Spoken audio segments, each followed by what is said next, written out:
Check. Check. Check. Check.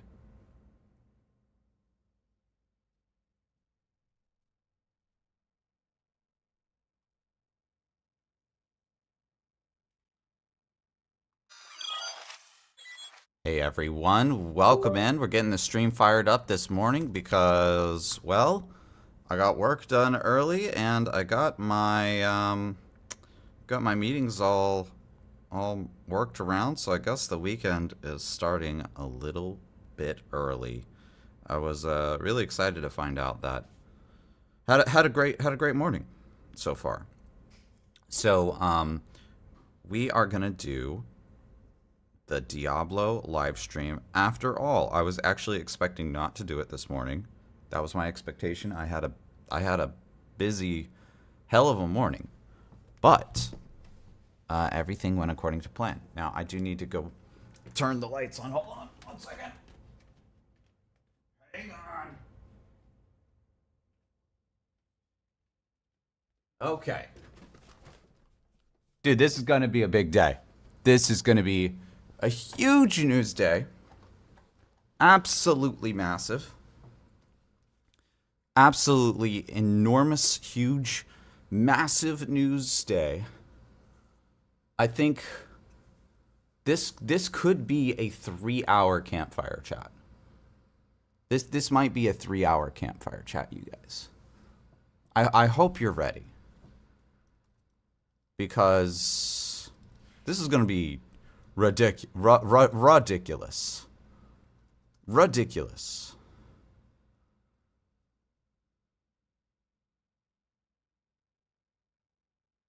It looks like the Diablo account is not live yet.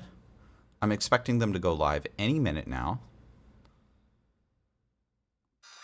I'll let you guys see. As you can see, Diablo account is not live yet. And, wow. Even Fluffy is live. Crazy. Everyone's live today. All right, let's log in. Let's do a little blasting. Let's blast a little bit while we're waiting. Welcome to the waiting room.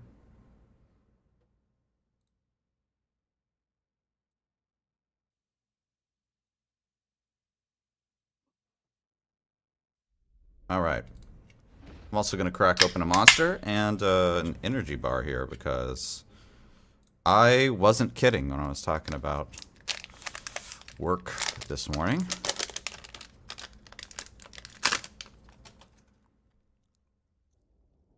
All right.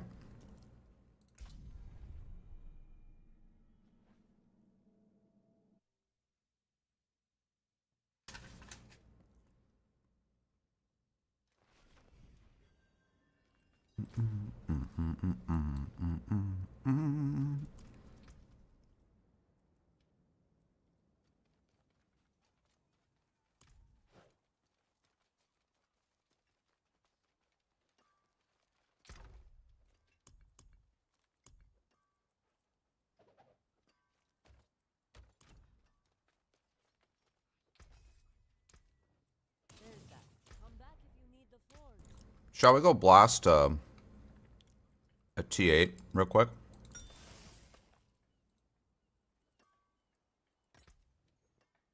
Just to fill the time, you guys. We only have a little bit of time before the live stream.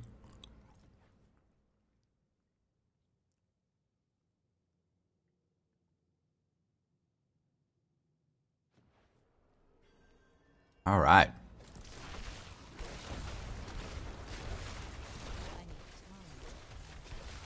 Oh, the Desecrator does no damage now. I haven't done one since the patch. We were too busy doing a little bit of PoE, which I had a blast doing. Now it looks like we're gonna get a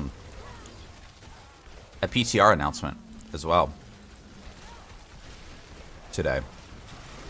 So hopefully the PTR is not this weekend because I have PAX. Please Please don't make the PTR during PAX. That would make me really sad. Especially because I pretty much wouldn't be able to do it, man. We have other commitments already.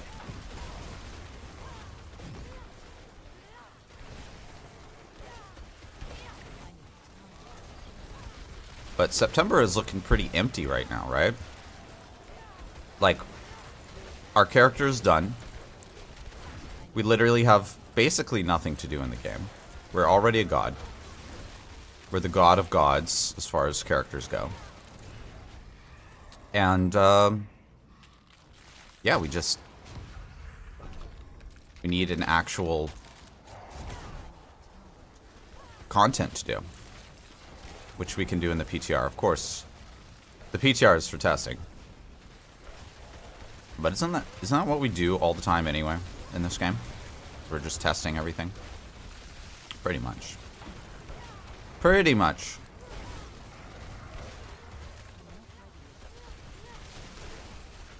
So we'll have to ring up all the announcements. Hopefully Necro doesn't get stuck with some stupid BS.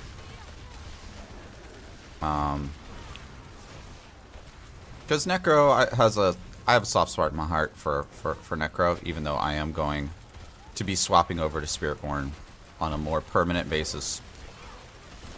I still want to see some good Necro stuff. Namely, I want to see them address movement speed, because the movement speed aspect strategy, that's a crappy strategy, and they really need to address that. That's not going to do anything. Oh hey, you know how your build does more damage and has more multipliers? Well, what if you just didn't do your build and instead you had movement speed? What? Like, that's not how you get movement speed into the class. That's not how you do it. That's for sure not how you do it.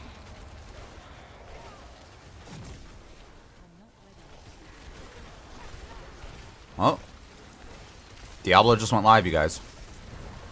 Now it's probably just going to be a waiting room. We'll go double check.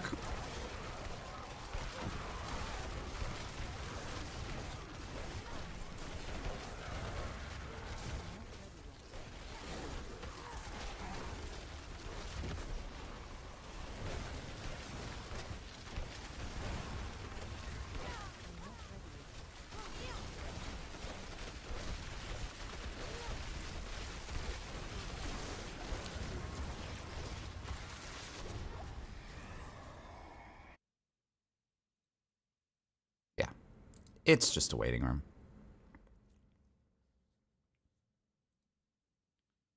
We don't need to see the stream chat. We're not too concerned about that.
These options suck today.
Dude, Soul Spires are...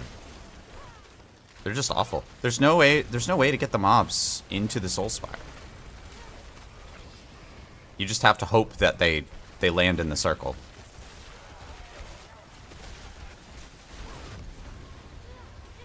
Whoops.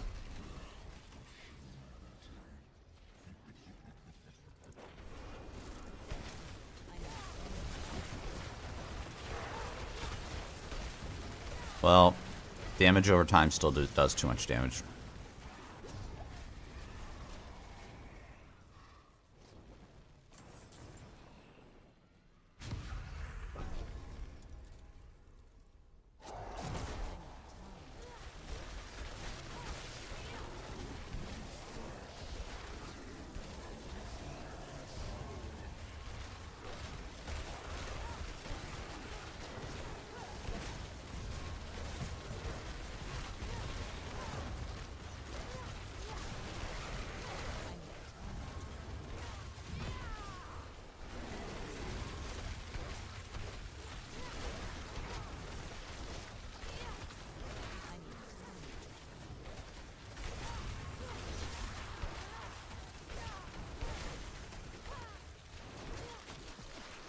Okay. You wanna give me some mobs that could maybe stand next to the Soul Spire for half a second? I'm literally insta-deleting the screen and... Well, it had just stopped spawning the mobs there for a while. Huh. Always weird when that happens.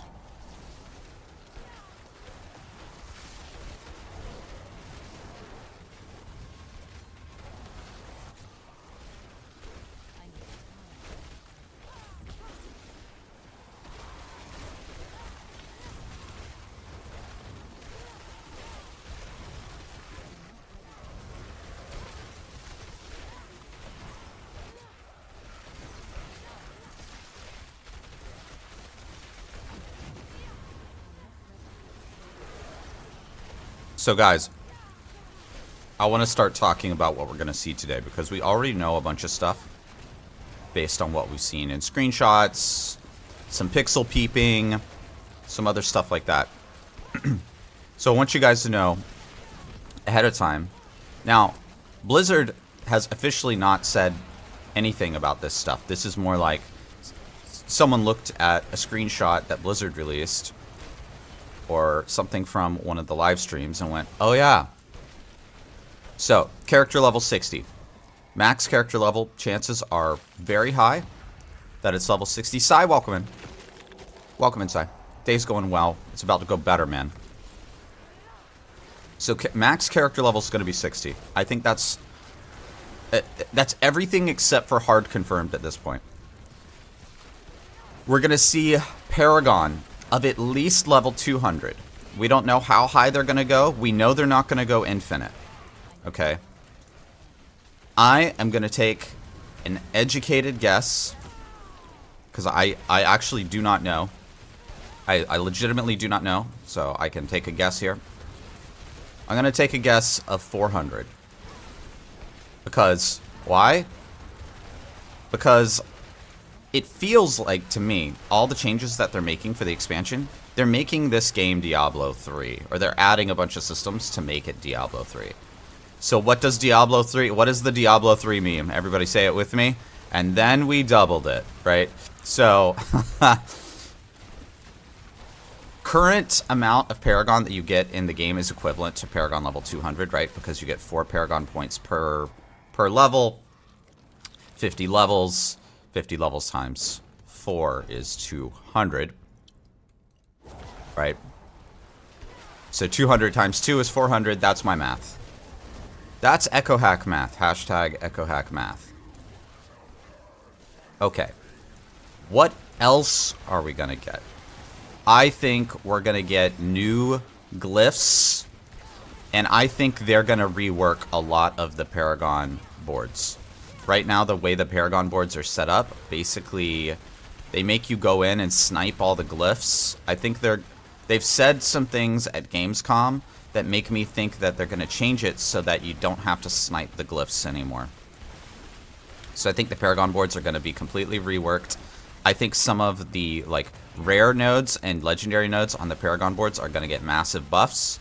And I think that they're going to de-emphasize the power of glyphs, and they're going to emphasize the power of actually just taking nodes. And nodes are going to give you, instead of giving you, you know, meaningless additive buffs, I think nodes are going to give you very, very small multiplicative buffs. That's what I think. I think they're going to add new glyphs. Yeah, they have said new glyphs. I think they are going to add new glyphs. But I think they're going to try. I don't know if they're going to be successful. But I think they're going to try to make it so that glyphs aren't the meta anymore. That's kind of my point there. That's what I'm trying to say there. They still want you to use glyphs. I don't think they're going to make... I think they're going to try to change it. I don't know if they'll be successful. Blizzard, sometimes their intent is to do one thing and they can't. They don't quite achieve their goal of whatever they're trying to achieve. That's not an uncommon thing in terms of what we see from them. What else? What else are we going to see? I think every class is getting a new skill. One new skill. I don't think it's going to be 2 new skills. I don't think it's going to be 3 new skills. I think it's going to be 1 new skill. They might get a couple of little passive nodes. So I think there's basically going to be a new little node part of the tree. Dang. And again, why do I say this? Because in Diablo 3, that's what happened as well. Same thing happened in Diablo 3. Is it busted?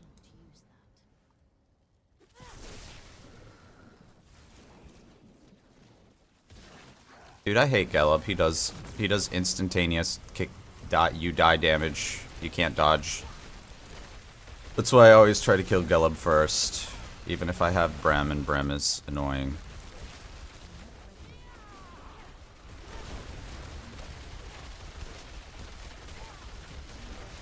You sound pretty pumped for it? Dude, it's actually going to be wild. This is the biggest change.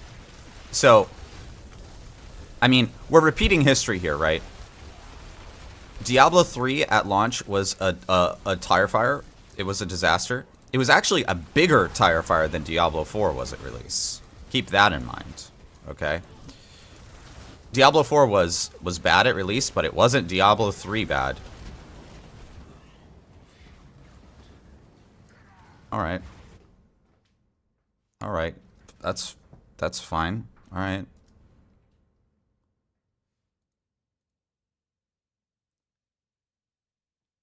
"11 minutes.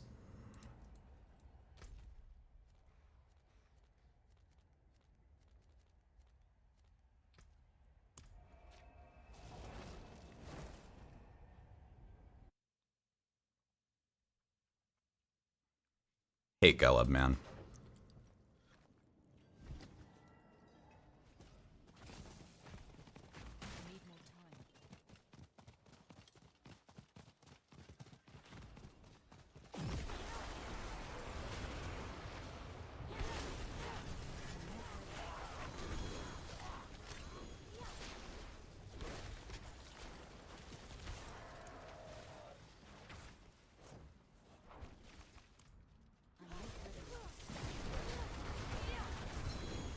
Okay, so level 60 character level, level 400 Paragon,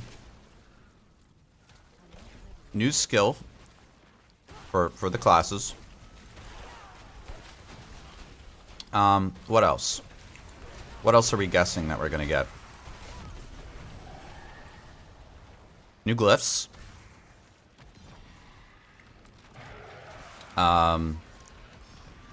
I would actually not expect that many legendary powers and uniques, and let me tell you why. I think they shot their shot Season 5. We might get a couple, But I honestly think I think what they did is they pulled the lever early on that. And that's why Season 5 we got so many uniques and legendaries. It's because those... I had this vibe, this feeling, that those were actually intended... those were actually developed for the expansion. And they went into Season 5 and they went, uh-oh, we need to make this hype or else people are going to lose interest and we're not going to have enough interest to sell the expansion that we want.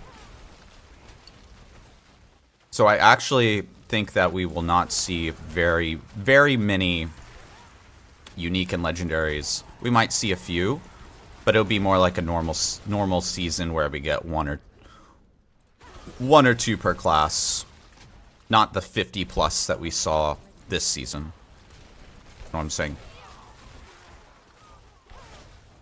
So there might be a few items to be hype over, but I don't think it's going to be like the end of the world in terms of items. I think more of what we're going to see today is the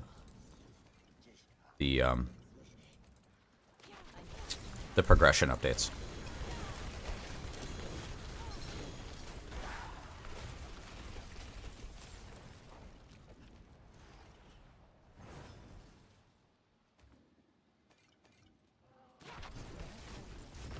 What else? Alright, here's my long shot. And God, I hope we get this. I have a feeling that we won't. My long shot bet. And I'm betting against myself here, to be clear. I don't think we're going to get this. This is more of a, I hope we get this.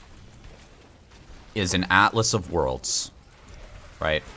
An end-game progression system that allows you to push your own end-game progress. Oh, I forgot. We're getting Infernal. So we've already confirmed that through a screenshot that they released. So there's at least Infernal 1... not Infernal, but Torment. We're getting Torment levels like Diablo 3. I think they're going to go up to Torment 6 because that's what they did on Diablo 3 launch. Okay, yeah. So anyway. Atlas of Worlds. I think the long shot bet is an Atlas of Worlds. I don't think we're going to be getting that. It says PoE. God damn it.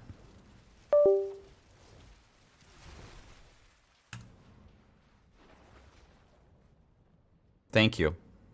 Thank you, Inven.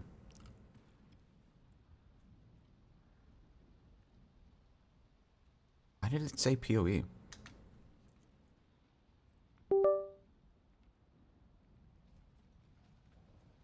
Is it updated now?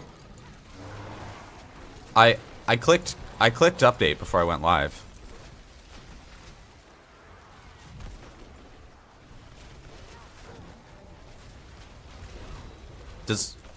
Okay, yeah, it updated. Okay, perfect. You should see the stream title that says big news blah blah blah. Yeah, okay. Yeah, I actually updated that before it went live. I guess just Twitch didn't take my update.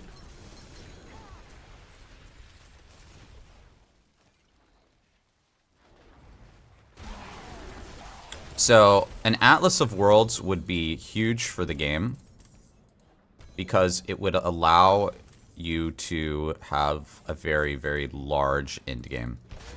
It would allow you to progress your end game in sort of the way that you want it to progress. It would be massive. It would be a massive, massive, massive boon for the game. And it would get better every season, right? It would be one of those things. It might not actually be... An Atlas of World might actually not be awesome at first. And I'm actually okay with that.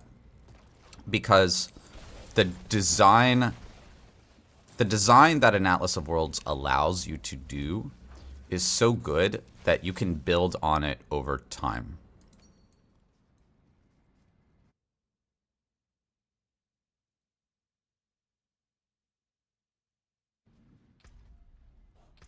let's get out of here. Go ahead and get the volume adjusted, you guys.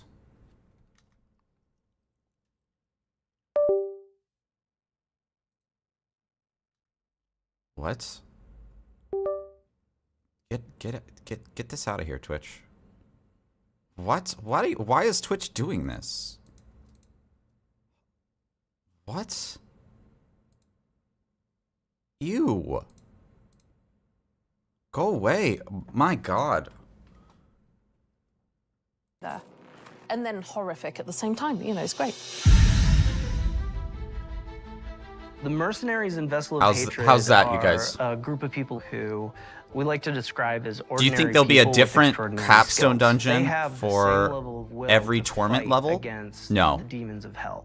And there's 4 mercs that you can.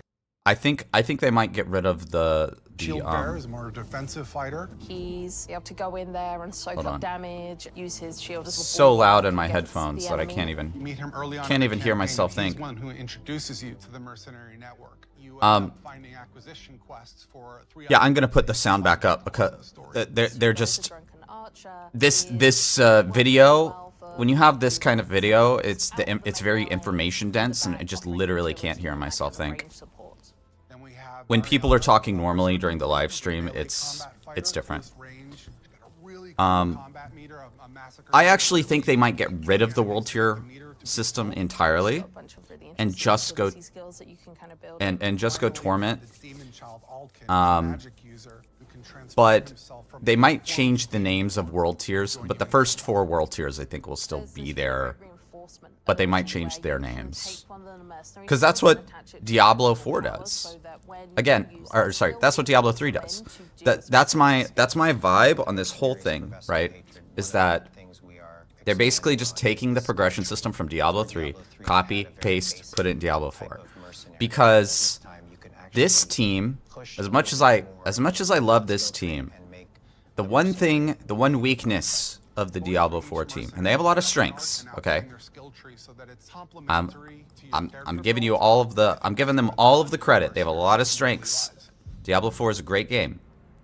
Their one weakness is they cannot innovate. Okay? They have a lot of trouble innovating with this game. You can see that with things like the slay all mechanics, with how the dungeons are built, with how boss design is in this game, with how kind of uninteresting the boss ladder is. Like the innovation, they're unable to even go to is so bad that they're even unable to go to like PoE and copy and paste PoE. So I think that is their one weakness, and so my theory of how they're going to improve this game is simply go to the Diablo 3 team, which they still have, right? They still have the Diablo 3 team. They're going to copy and paste the Diablo 3 progression, which they're very familiar with, and bring it in, right? So I think we're going to see all those things. Character level cap at level 60, Paragon level cap at level 400 or so, Torment up to 6, one new character, one new skill for every single class, a bunch of new glyphs, new Paragon boards. I think that's kind of what we're going to see. And all of that is sort of in the sort of line of thinking of, hey, Diablo 3 did this, so let's do this because it worked in the past. And if you've played D4 for a while, you kind of know that D4's sort of approach to the game right now is Diablo 2 did this, so let's do this. So some long shot stuff, things that I think we might not see, but I kind of want. I want an Atlas of Worlds system, like an in-game content progression system. I think that would, it's very, very unlikely that would happen, but I would love that to happen. I think some sort of deeper crafting would be really, really interesting. And I would love if they used runes to be a currency for crafting, like the way that PoE does, right? Where like you get a certain rune, and that rune is actually a currency that allows you to craft on an item in a particular way. Long shot, I don't think that that's going to happen. Here we go. We're jumping into it. Welcome to another Campfire Chat. This is the Here we go. patch 2.0 Campfire Chat for PTR. As you guys can see, we're in a little bit of a new environment. We're all doing this from home. We had to do a quick last-minute pivot about 24 hours ago. I was struck by some... Dude, Jivoon has the snowball mic from 2005. I just wanted to give a quick shout out to our production teams behind the scenes. Lucas, Jade, and Rich, they made a quick pivot to allow us to do this and for us to be safe and to be able to still give you guys this exciting information for patch 2.0. But to lead us off, I do want us to do some quick intros for everyone. By the way, I really like Aislinn. So Colin, would you like I think Aislinn. The intros. Yeah, sure. Love her on the design team. Hello, I'm Aislinn Hall. Aislinn. I'm a systems designer with a focus on live balance. Aislinn is hey the bomb.com. I'm a class designer working on the live balance for Diablo 4. I think all the good nuggets are going to come from Aislinn today. I also work on the systems team. I've been paying a lot of attention. Whole panel here, way more than what we normally have because the folks that they've been putting out publicly. Aislinn, every word that comes out of her mouth, she knows. I did want to recap. She knows this game. Obviously, last week we were at Games. She's our ally in this fight to make Diablo 4 a great game. The mercenaries that will be coming to Vessel of Hatred, along with how that system works with like reinforcements. It's like a new take of how mercenaries play within Diablo, especially since Mercenaries has such a storied history within the franchise itself. And of course, we also talked about the Cuirass Undercity and the Dark Citadel, along with the Party Finder feature that players will be able to actually partake in with Vessel of Hatred and use that for Dark Citadel and other features within the game. We do actually have a blog up on Diablo4.com that does do a good deep dive across all of those specific items, so you guys can actually check that out. But we have a packed agenda today. This will be a long one, so we hope that everyone will sit down. All right, boys, pack it in and join us as we talk. Get your double. Some pretty we're large double systemic fisting changes that will be coming with Diablo 4, along with some new stuff that we'll be sharing as well. That will also be coming. Double monsters this morning. So we're going to start off with some progression updates. She talks like someone that's a little bit in touch with the people who play the game, not just the devs. Yeah. Life updates, and then we'll kind of cap it off with a cool new announcement that will be coming with. I bet you Aislinn plays PoE. I bet because she's so goated. I want to jump into some of these big progression changes that you guys were talking about last week. So Aislinn knows what she's doing. I get that vibe. Yeah, thanks, Adam. And I'm sure everyone has no idea what the big surprise is at the end. Whatsoever. So yeah, right. Let's jump into the progression. So when we launched the game, we had a sort of vision for the game that we felt like was really fun to play through once, where you'd sort of traverse through these world tiers and you'd be gaining new sacred items rarely, and then you'd be getting ancestral items when hopping into world tier 4.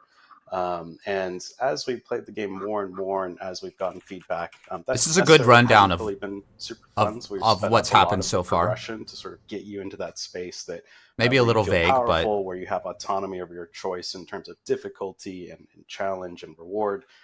Diablo is all about that progression, right? And sort of an end-game progression system is that autonomy. So we wanted to take a step back after looking at itemization. We've added a ton of itemization. I think that they think that Torment is autonomy. To customize your character, there's a lot of ways to progress your itemization. It kind of is. I mean, we wanted to look at other aspects of the game, but it's more of a Diablo 3 copy that paste. Came in the form of like what hasn't aged super well. What are the things that we really enjoy and we see that you all enjoy? And doubling down on that. So two of those things are difficulty and overall just character progression from your paragons, your glyphs, etc. And we've sort of taken the approach of like really doubling down and embracing again what has been really fun, right? Blasting, being efficient, having control over your challenge and reward, right? That's the Diablo 3 philosophy. Stack it to 3, and you can hop into those hell tides and just start getting tons of experience and reward for pushing that challenge. That's a MAXROLL word, by the way. Blasting. Hordes, really, pretty much every. It's very much a MAXROLL at this point has a tiering system kind of word with it, and we think that's like pretty indicative of like what has been fun, and we want to embrace that. And part of that is, that idea of I can push really hard to get more efficiency. Part of that's conquering milestones, right? It's really good. It's a ton of fun to hop into World Tier 3 early. I think I hopped in at level 25 in the latest release just to see if I could do it, and it was a ton of fun. And it's sort of all about embracing that gaining power in multiple ways, feeling super powerful. And then another thing that we really wanted this looks like one of Rax's lists because they probably copy and pasted. Made a change to make it between so that, the mythic unique between Rax and the 100 other content creators that have been giving them this feedback. They probably copy pasted that information. Slap your grandfather on him, and you just blast through the leveling experience, and it's a ton of fun. That being said, we've added tons of sort of power to the equation, and we wanted to make sure that we also give you more autonomy to sort of challenge yourself with all that new power, and we're adding a ton of new power in the expansion as well. So to cover it again, right, we want to look at expanding the progression in other areas of the game come patch 2.0. So with that, Aislinn actually has a bunch of exciting changes to talk about here. I do. Thank you, Colin. Okay, everyone, I want you to put on your thinking caps because we have a lot of details to cover. So buckle up. We, in fact, have a topic screen here because there's so many things regarding progression that we're going to be talking about today. So the way that we're approaching they're redoing item power. We kind of saw this. We kind of saw this during the Spiritborn reveal. The items didn't have item power on them. About the character journey, and then talking about some difficulty tier changes that are coming, and then going deeper into how you're going to be gaining more rewards from those said difficulty tiers. So yeah, without further ado, let's simply jump in and get started with the this looks like my guest list pretty much. Okay, so some changes coming to how you're going to be leveling up. There's going to be a level new max level 60 confirmed. First of all, coming to patch 2.0. Right now in the live game, you go from character level 1 to 50. Those are your skill point levels, and then every level after 50 is a paragon level where you're earning. I told you, look, points per paragon. They're getting rid of world tiers. We're going to be splitting. They're renaming them in patch 2.0. Normal, so hard, expert, penitent. Paragon points, which are going to be separate from your character level. Levels 1 to 50 represent those character levels, and there's also going to be a new max character level, quote unquote, of level 60. And that means that you I was bang on, man. 10 more copy paste Diablo 3 skill points from what you had. I was spot on. Pre-patch 2.0. There's also going to be a reimagined pace to the leveling journey. So we have a lot of new difficulty tiers that are being added to the game. More on that soon. But effectively, lower difficulty tiers are going to be offering you a slower pace if you're a near player, you just want a very casual, chill experience. But you're going to be able to bump it up if you want to. Like if you're engaging with tempering, you're engaging with all these systems that are making your character stronger, and you want something to test that against, we're aiming to give that to you. And these difficulty tiers are going to be offering you improved efficiency, improved rewards, and the goal is to improve your pace if you can blast through these difficulties. Yeah, this is a lot like the mine cages, right? Like we sort of heard, you heard it's like Diablo 3 like mine cages, so we put it in the game systemically, like from whispers to Helltide to literally everything in the world. Like maybe you like doing dungeons, and really it's sort of like giving players that choice to do what they want, and it's not just Dude, people are going to be so mad. I mean, I love Diablo 3. Yeah, I love the systems. Like we were just playing on the. I think this is a great change. And, playing with mine cages, and we were like, so many people are going to be mad about this. I want to just be able to do they're this. like, I don't want to. If I wanted to play Diablo 3, I'd go play Diablo 3. So that's a big part of this. I feel like some people are going to feel that way. Moving on here to the number adjustments. So as a lot of you guys found in footage, yes, there is a pretty substantial number adjustment. So a big part of this is we want to make sure that there's room for growth. And we're adding a Stat lot squish. of player power in patch 2.0 and Vessel of Hatred. And we want to make sure that numbers don't get so crazy that we cannot even This is a fathom, massive right? W. And so Stat squish is a part of massive this W. is giving us a good starting point in patch 2.0 where we can afford to grow numbers. So yeah. Aislinn, I think it's really important, to have numbers that are like, when you're like doing damage numbers, to see ones that are meaningful to you, right? If you're increasing your damage like even 10x, but it's taking it from like an 8 or 9 digit number to a 10-digit number, it's almost impossible to see that kind of growth in player power. So with numbers that are more readable on screen, that A, makes it much more obvious when you're getting more powerful, and just makes the game as a whole easier to kind of comprehend. Totally. Yeah, and it's important to note that like this is relative, in that we're not slowing you down in any way. This is purely sort of one of those adjustments that we're making to ensure that you can have more growth in the end game. We're not at the top end nerfing things like crit chance or CDR.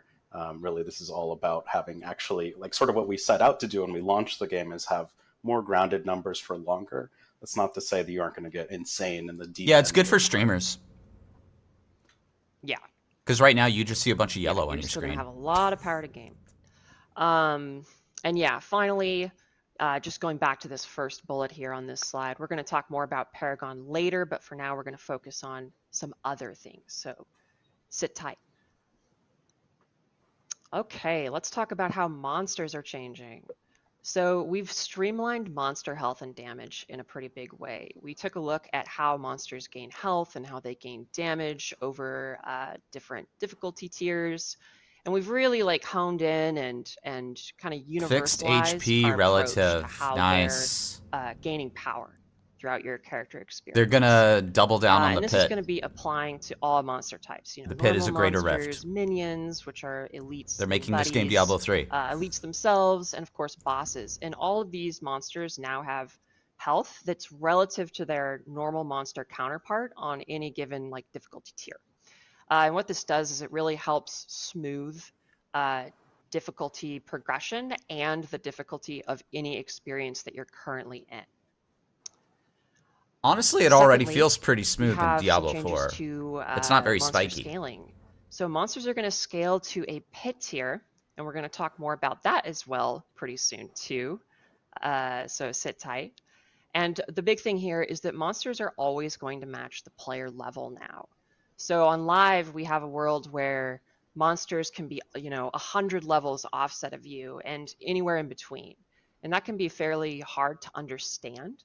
And so a big part of this pass is kind of removing that element of the game so that we can focus on what difficulty we're currently in and using that as the judge of how hard or how easy or wherever. Torment difficulty is how hard the monsters are. That's fine. I'm okay with that. I actually like the monster level system. We have some pretty cool combat tuning changes. So we've taken a lot of looks at, like the moment-to-moment. They need to limit the levels that are in pit. I think pit goes up to level 200. Across the board have been adjusted to really hone in on player momentum. You're here to slaughter demons. We want you to move quickly through the game, and we don't necessarily want monsters to be slowing you down, especially normal monsters. And to achieve this, we've reduced instances of getting one shot like out of nowhere. And we've also adjusted boss HP. There's a couple of one-shots in the game, but honestly, Diablo 4 does not have a lot of one-shots. After blasting down AoE. I don't see that as a massive problem with the game, personally. Yeah, it was definitely a pain point. Go ahead, Charles. The one-shots that exist in the game that are pain points, just saying, right, that's always been the pain are kind of annoying, so are... Like, hey, you're really strong, you blast through. They're just annoying, and then you get up to the boss, and the boss takes, 5 minutes or more. That's just like such a slog.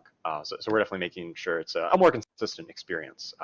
In a given difficulty tier, you're going to have a more consistent experience across boss and other portions of the game. I don't mind the gallop system on the horse. I don't think that's a major problem that they need to work on right now. Seasons we set it so that the horse is fine. Armor cap it's not amazing, but it's not bad anymore. Right. So this is really just sort of it used to be terrible.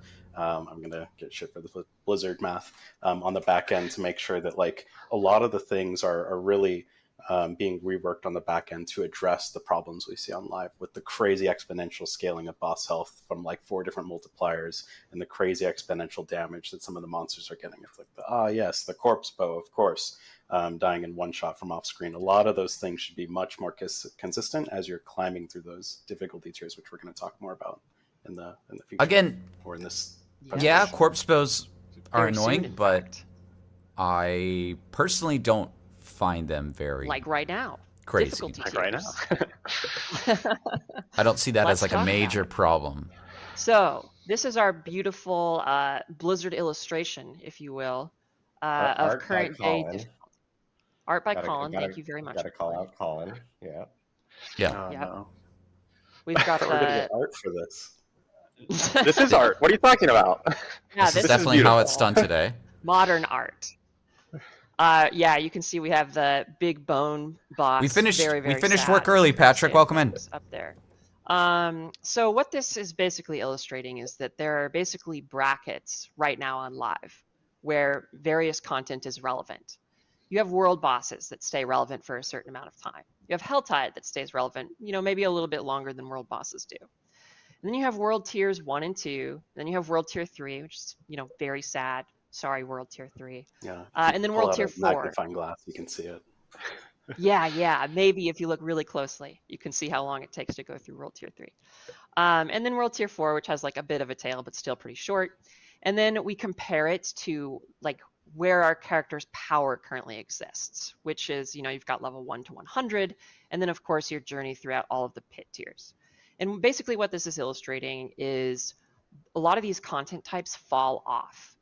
World bosses don't. You think stay they're going to relevant drop a forever. loot filter? Helltide I don't doesn't think we're stay getting a relevant loot filter forever. today. The world tiers you're living on in the open world don't stay relevant. That's a long shot. I want and the loot eventually it filter. simply becomes I don't think we're about getting it. running the pit. And I that's the want an place where Atlas you of can judge your Worlds. character's strength. I don't think we're getting the We Atlas don't of Worlds. necessarily want the game to work I that want way. We want a lot of runes activities to stay as a fun currency. and interesting and engaging I don't think we're for as getting long runes as a possible. currency.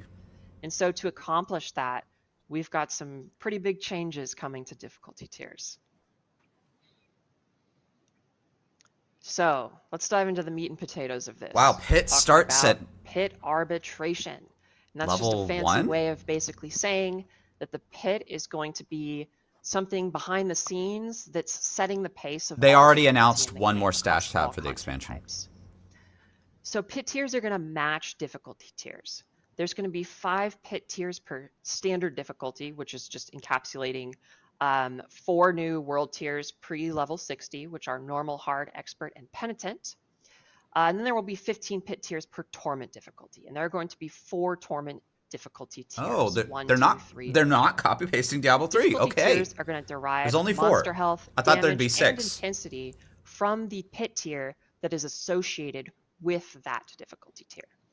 And I know that's a little complicated, but we're going to have some supporting stuff to show what this means a little better pretty soon. And I do want to call out intensity here. Colin, do you want to talk about monster intensity raising between difficulty tiers?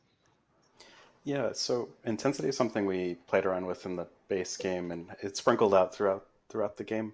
But what intensity is it's a back-end system that controls, So that means that Torment 4 monster is pit aggressiveness 80? as well as monster intelligence. So by aggressiveness, it's things like they attack faster, they have lower cooldowns, they move faster. And then intelligence is they predict your movement more, they'll face you more. So if it has a big swing, it's actually going to try and track you a little bit more accurately. So it's not just the health and damage that's going up through these difficulty tiers. The monsters are actually becoming a little bit more dynamic and fast-paced. And we think that feels pretty good, especially when it's sort of scaling through the new difficulties here system that we have.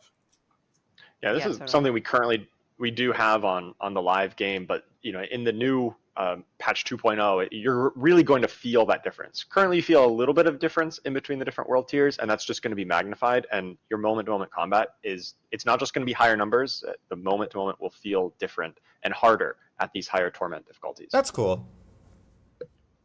Yep, they're going to become bigger jerks as you ascend difficulties. All right, so let's talk about difficulty gating. So this is basically how people are going to be moving through these different difficulty tiers. So the pit is going to unlock once you hit character level 60, which is the new maximum character level in patch 2.0. So pit tiers associated with standard difficulties are going to unlock immediately, which is pit tiers 1 through 20. You're going to be able to challenge all of those immediately once you're max level. And you're going to need to beat pit tier 20 to unlock the first torment tier. Oh. Once you beat pit tier 20, you're allowed to go into the overworld on torment 1. And then, as we see here, there are 15 pit tiers per torment difficulties.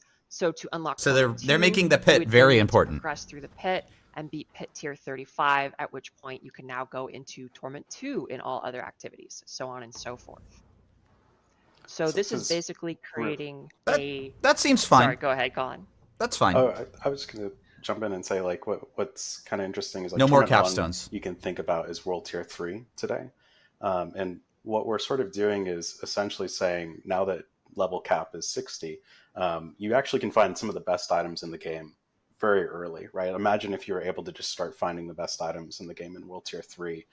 That's really sort of what we're talking about. Yeah, it kind of makes sense, really especially because I know, you can actually like, get to the end game. There's probably going to be more than one expansion, right? Added things like nightmare dungeons and they're going to have to scale things activities for you to engage beyond with, item what they have systems. today. So it really is sort of getting you into the fun faster, which also makes alting a lot more cool, right? It's way easier to sort of get to that point where, all right, I'm in the end game. I'm going to start looking for awesome items. I'm going to start modifying. I do think that there's still too many pit levels. That like sort of I think that's a fair represents a pretty substantial criticism. change to how you play the game. 100+ pit levels is weird. Oh yeah, for absolutely. us wondering why we kind of built it around the pit, you know, and why we associated difficulty with the pit. How do y'all think about that? Well, it's a greater rift, and we know it works. Yeah, so right now the pit is a fantastic razor to judge your character against. And I think that this overhaul is effectively turning the pit into the game's backbone, to use kind of a gruesome term, but you know, we're Diablo, so whatever. It's basically turning the pit into the game's backbone of like difficulty. And all other difficulties is kind of derived from that. And it gives us a very predictable and understandable pace for you to experience all other activities in the game. I hope like on D3 you have to do it solo. Hey, Moomat. Yeah, that razor is great for pushing. I doubt you'll have to do it solo.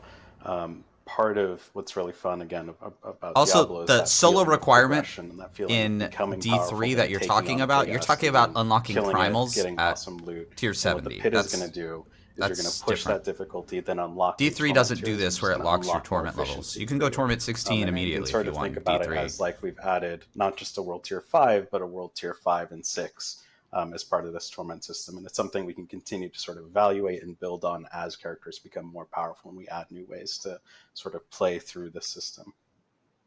Yeah, and I think it's also a lot about consistency across content, right? Currently in the live game, we've got a lot of different levels of different types of things, right? You've got Nightmare Dungeon keys, you've got pit levels, you've got Infernal Horde tiers.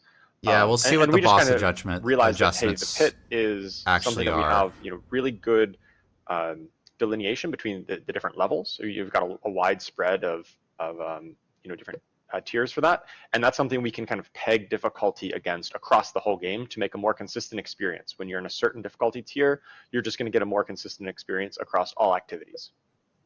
Right. Yeah. Yeah. So like when you're on Torment 2, you're going to know that all the content you're facing is on the level of Torment 2. But right now on the live game, you go into a pit tier 50 and you're like, okay, it's pit tier 50 difficulty. And then you go into a Nightmare Dungeon tier 50 and it's a totally different difficulty. And then you go into an Infernal Hordes tier 8 and you're like, wait a minute, this is extremely hard compared to these other ones. They're just not similar, right? And so we want to create a more level playing field so that difficulty is easier to understand. It's also so the pit's like a kind of common language and shared experience for everyone. Mm-hmm.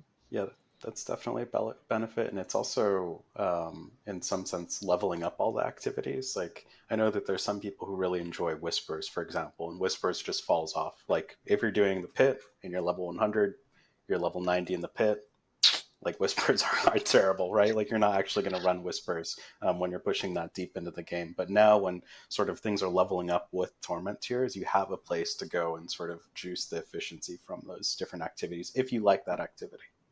Yeah, and this kind of carries over to other activities, not just Whispers. It's like, your Hell Tides. Yeah, too, the whole world is leveling, right?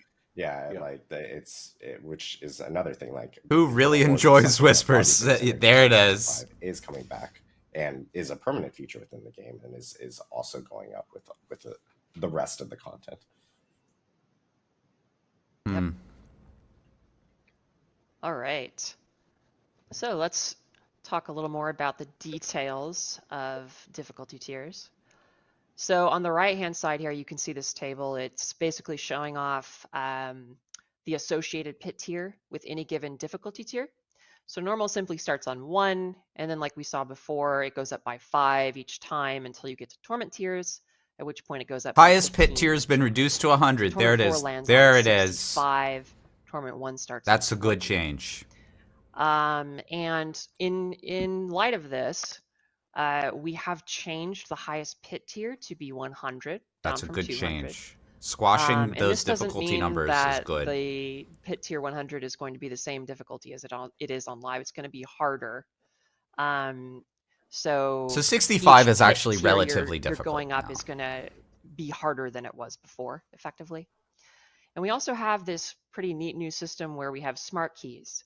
And what that means is your things like Infernal Hordes or Nightmare Dungeons, the keys to enter those activities are now going to follow the current difficulty tier that you're on. So if I have an Infernal Horde key and I'm on Torment 3 and I use it, I'm going to go into a Torment 3 difficulty Infernal Horde. And the same is true for Nightmare Dungeons. Beautiful.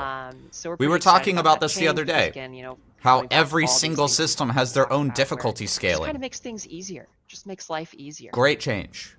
Beautiful. Yeah, it's a big quality of life change because on live right now you get a bunch of sacred, Nightmare Dungeon keys, and I'm sure everyone runs a ton of World Tier 3 Nightmare Dungeons, right?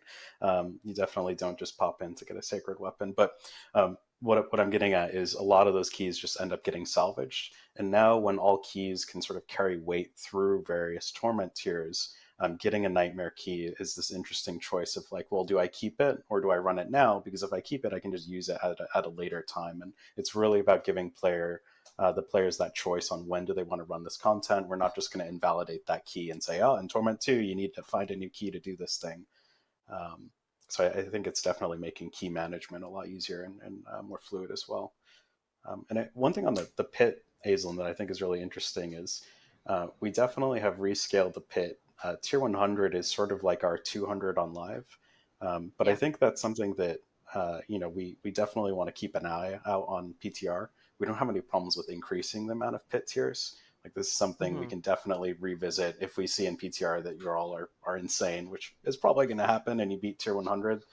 We really like that it's a razor and measuring stick. Keys getting their own backpack space will be awesome. That's something that we want to get. That is a rumor. We don't know what that tab is. Seeing how far Sai.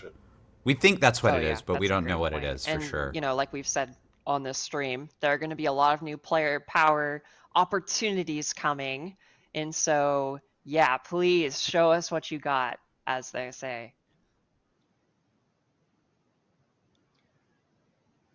Okay, so let's talk about, let's just dive a little more into the details. I think we went over a lot of this stuff already, but we can kind of go through this slide here. So yeah, all content in the game exists within an expanded difficulty tier selection, like we were talking about.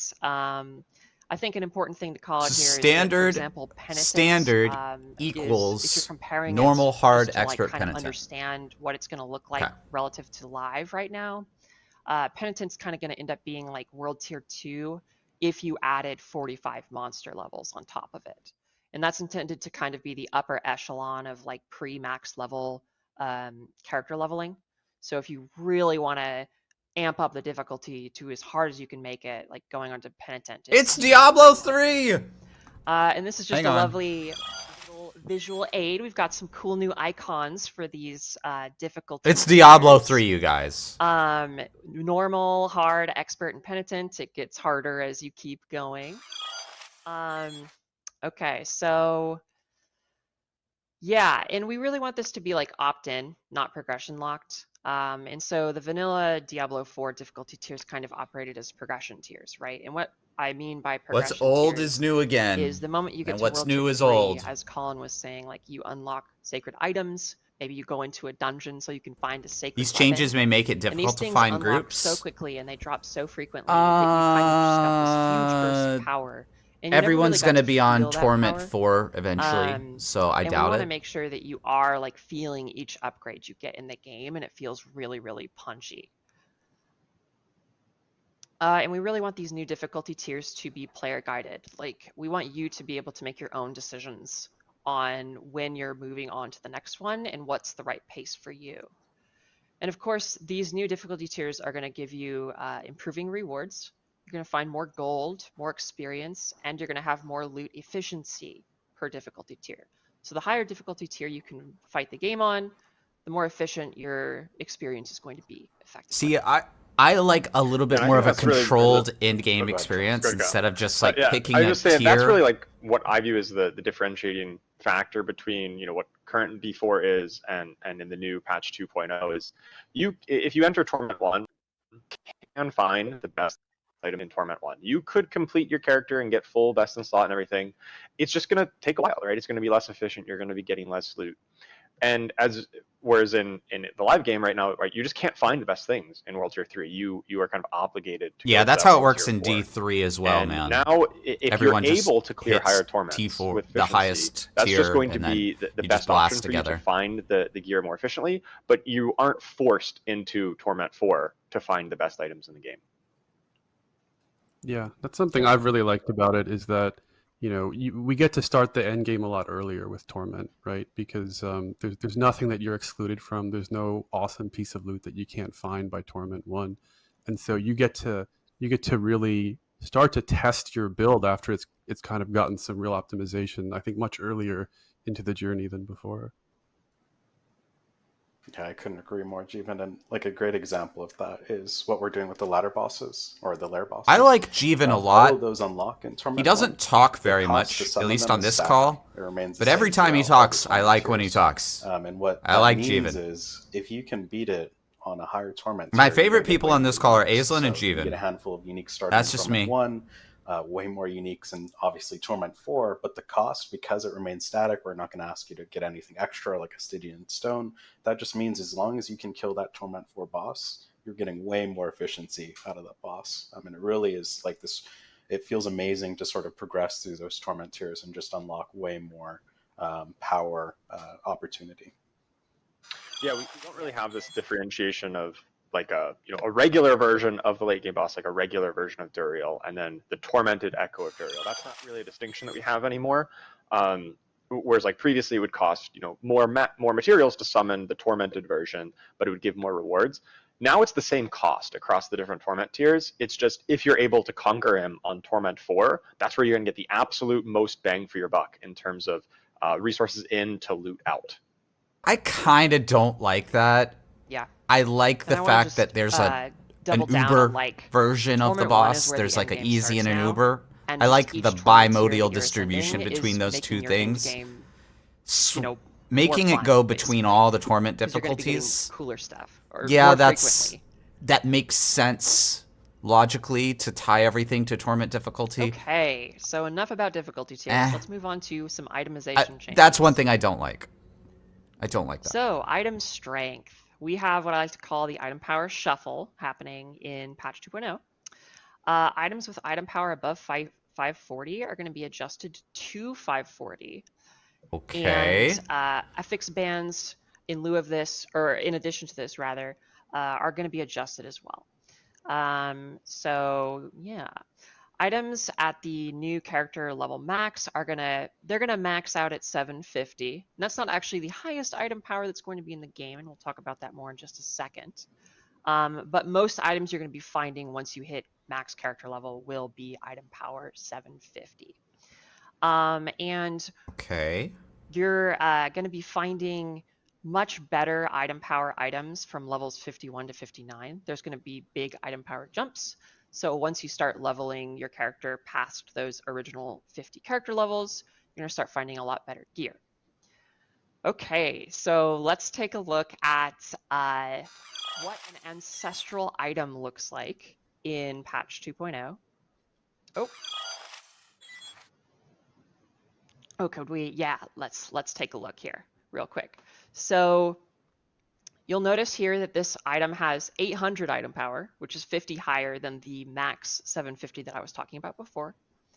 You'll also notice on the right-hand side that that is the Torment icon. So ancestral items can be found starting on Torment 1. They're going to become more frequent as you ascend Torment difficulties, but they're still going to stay pretty rare throughout all Torment levels. Oh. You'll also notice that it's Diablo the 3 greater ancestral. affix on this Okay. item is highlighted. That is because now whenever you find an ancestral item, they're always going to have one greater affix. They can roll with more, but they will be guaranteed a single one every single time. Oh. Okay. So let's dive in more into the details. That, right, Aislinn, is part of finding a greater affix on live right now is sometimes it's on life per second. It's like, oh, okay. Got a greater affix on life per second. But now when you see an ancestral item, it's always going to have a greater affix. And that ancestral eye power bump, the affix bump, is going to feel really good. Even if you miss that affix, it's still a huge upgrade to your character if you haven't found one of these before.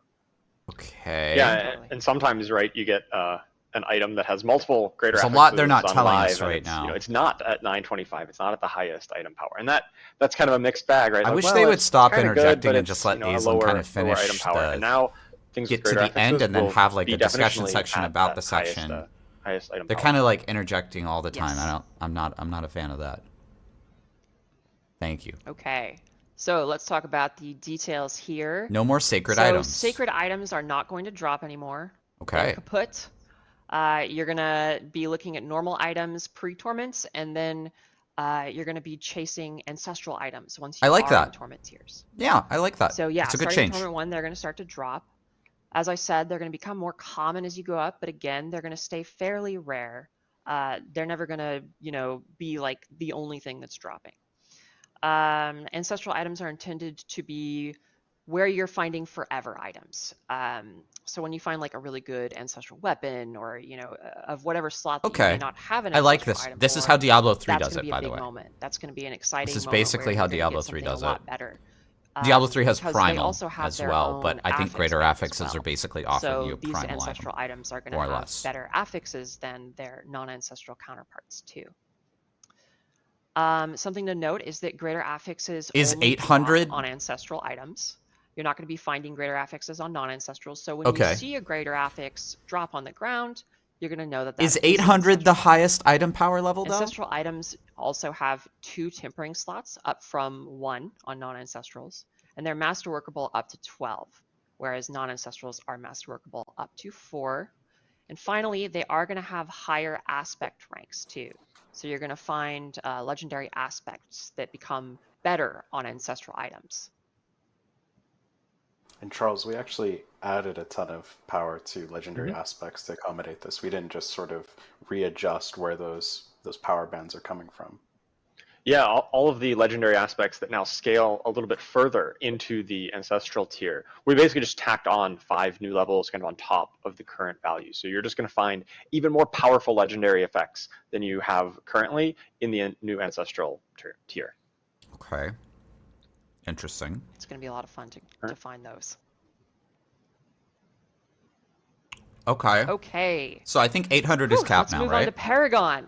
Interesting. So we have some pretty big glyph updates coming with patch 2.0. There's been a significant rework to how many ranks you can earn on any given glyph. Whoa. From 21 to 100, which is a lot of new ranks. But we want to make sure that there's still texture in that system, right? And so because of that, we also have a new a new 2 radius rarity, increases? legendary. So once you upgrade a glyph to buffing rank 46, glyphs. it becomes a legendary glyph, which you can see here on the right. This Why are they spirit buffing glyph is glyphs? 50, so it's past that 46 mark. It's legendary. You're going to get a glyph radius increase at rank 15, which is already in the live game. But you're also going to get another radius increase at rank 46. Glyphs are in the pit now? Legendary. And this is making them bigger than they could have maybe been good. Previously. So you're going to get more space with your glyph. I'm going to say I'm optimistically, cautiously good about that. It also unlocks a significant bonus, more so than it did before. And you can see that on the bottom of this glyph here. It's got the legendary bonus, increases critical strike damage by 21.6%. What the heck? And it's very important to note that this is a What the multiplicative heck? bonus. This 21.6% is not an additive bonus. So you're going to be getting a lot of power from that bonus there. So you have to level your Something else I want to glyphs bring now. up is that glyphs are moving to the pit. So you're going to be upgrading your glyphs in the pit. You're no longer going to be upgrading them in nightmare dungeons. And it's going to be an attempt-based system. So when you finish a pit run, they're legendary gems. And you're going to be able to have some chances to level up your glyph. They're legendary gems and from Diablo increase, 3. Their ranks. And if you are in a pit that This is the Diablo 3 legendary gem system. That's what this is. Tiers higher than your current glyph, you're going to have guaranteed success. And for every 20 pit tiers that that the pit level you're in is higher than your current glyph that you're trying to upgrade, glyphs you're going to get bonus equals so that you can legendary accelerate gems. The process. There it speak is. More to that, Colin? That's it. That's I think the this is a update. really important note because you could easily look at the rank 100 and be like, oh my god, the grind is even longer. But based on how that upgrade chance works, it's guaranteed as long as you're beating pit tiers that are higher than your glyph. And then how that bonus math ends up playing out is if you're beating, for example, a pit tier 3. It's Diablo 3. That's roughly somewhere legendary between gems. Today's World Tier 3 and 4. You can upgrade a glyph from 1 to 15 in 3 runs. So you think about the difference between today's game and patch 2.0, you're getting those glyphs leveled way faster if you're pushing that difficulty. And what we really wanted to do here was we've heard a ton of feedback around how the XP system for Nightmare Dungeons feels really grindy.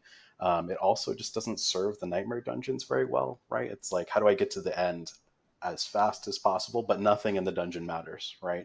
And what that does is in the pit, it's all about speed and efficiency, and it sort of embraces that. Well, Nightmare Dungeons aren't going to matter at all now. Really going to accelerate because the only reason you do a Nightmare Dungeon is a cursed shrine. And the chance, you could sort of, I want to be really clear with the chance. The chance-based system is essentially there because it felt really bad when it was binary. Like when we said, hey, you need to beat the pit tier, or you need to beat a pit that's 10 levels higher than your glyph. And if you don't, you get nothing. That just felt really bad. So the chance is not there to increase the grind or slow down progression. It's actually just there to protect from like it feeling just terrible to not get literally anything from that run. So again, to be clear, it's 100% chance as long as you're pushing difficulty. We think that this fits the content a lot better. We've heard a ton of feedback around like the pit rewards feeling lackluster, and there's not really a reason. Is it that, or did they just look at the legendary gem system from Diablo 3 and copy paste it? Because that's journey online. This is exactly really it. Encourages you to push and gives you a tangible. Are you going to get every single time you do it? Are you going to get an extra attempt and I think to upgrade if you don't die? The consistency of like the in the communication between, right? So hey, my glyphs are currently level 50. Well, what kind of pit tier should I be approaching to upgrade these? Well, somewhere in the range of 50 to 60, right? You just a little bit. You do higher, not need to so clear pit 100 for glyph level 100. No. And also, if you have a glyph down at level 1, it's a percent chance to upgrade. Haven't, paid attention to that glyph. It's going to level up much faster if you are already proven yourself, proven that you can hang in pit tier 50, for instance. You're going to level those up. It's like if you do 90. No. It's a relative to the clear. Doing as well as you go up in Torment, it makes it a lot easier to. It's relative to the pit level you clear. So if you clear 90 and you need to level up from 99 to 100, you're gonna have like a 3% chance or whatever, 50% chance or whatever. What looks like for upgrading a glyph in patch 2.0. See success chance. Showing you the current pit level you're on, the current success chance to get a rank up. And something else I want to call out is that when you are, so this is rank 45 to 46 explicitly, which is the moment where you are increasing a glyph from rare to legendary. And something important to note about that is that it does cost a fairly significant amount of gem fragments as well, but it's giving you that increased radius size and the new multiplicative legendary. It's straight up the legendary gem system from Diablo 3. Straight up. And here we have an example of showing how the radius gets even bigger in patch 2.0.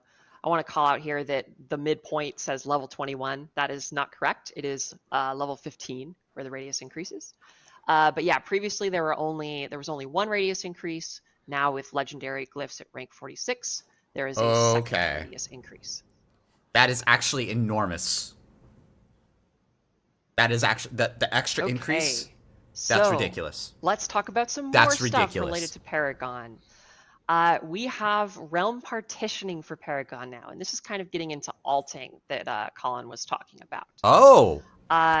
We have realm-based Paragon points now, so your Paragon points are going to be shared across. Very nice. Realm. And remember that what a realm is like either seasonal softcore or seasonal hardcore or the same for eternal. Those are realms.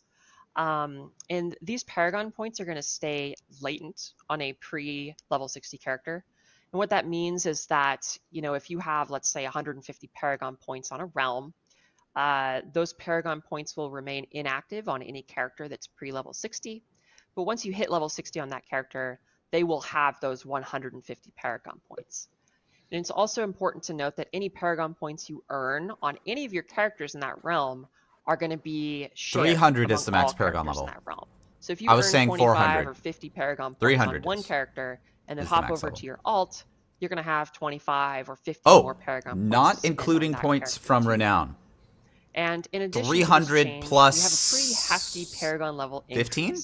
So like right now, the current max, besides Renown and Altar of Lilith bonuses, it's D3 again, basically. And we're increasing that up to 300.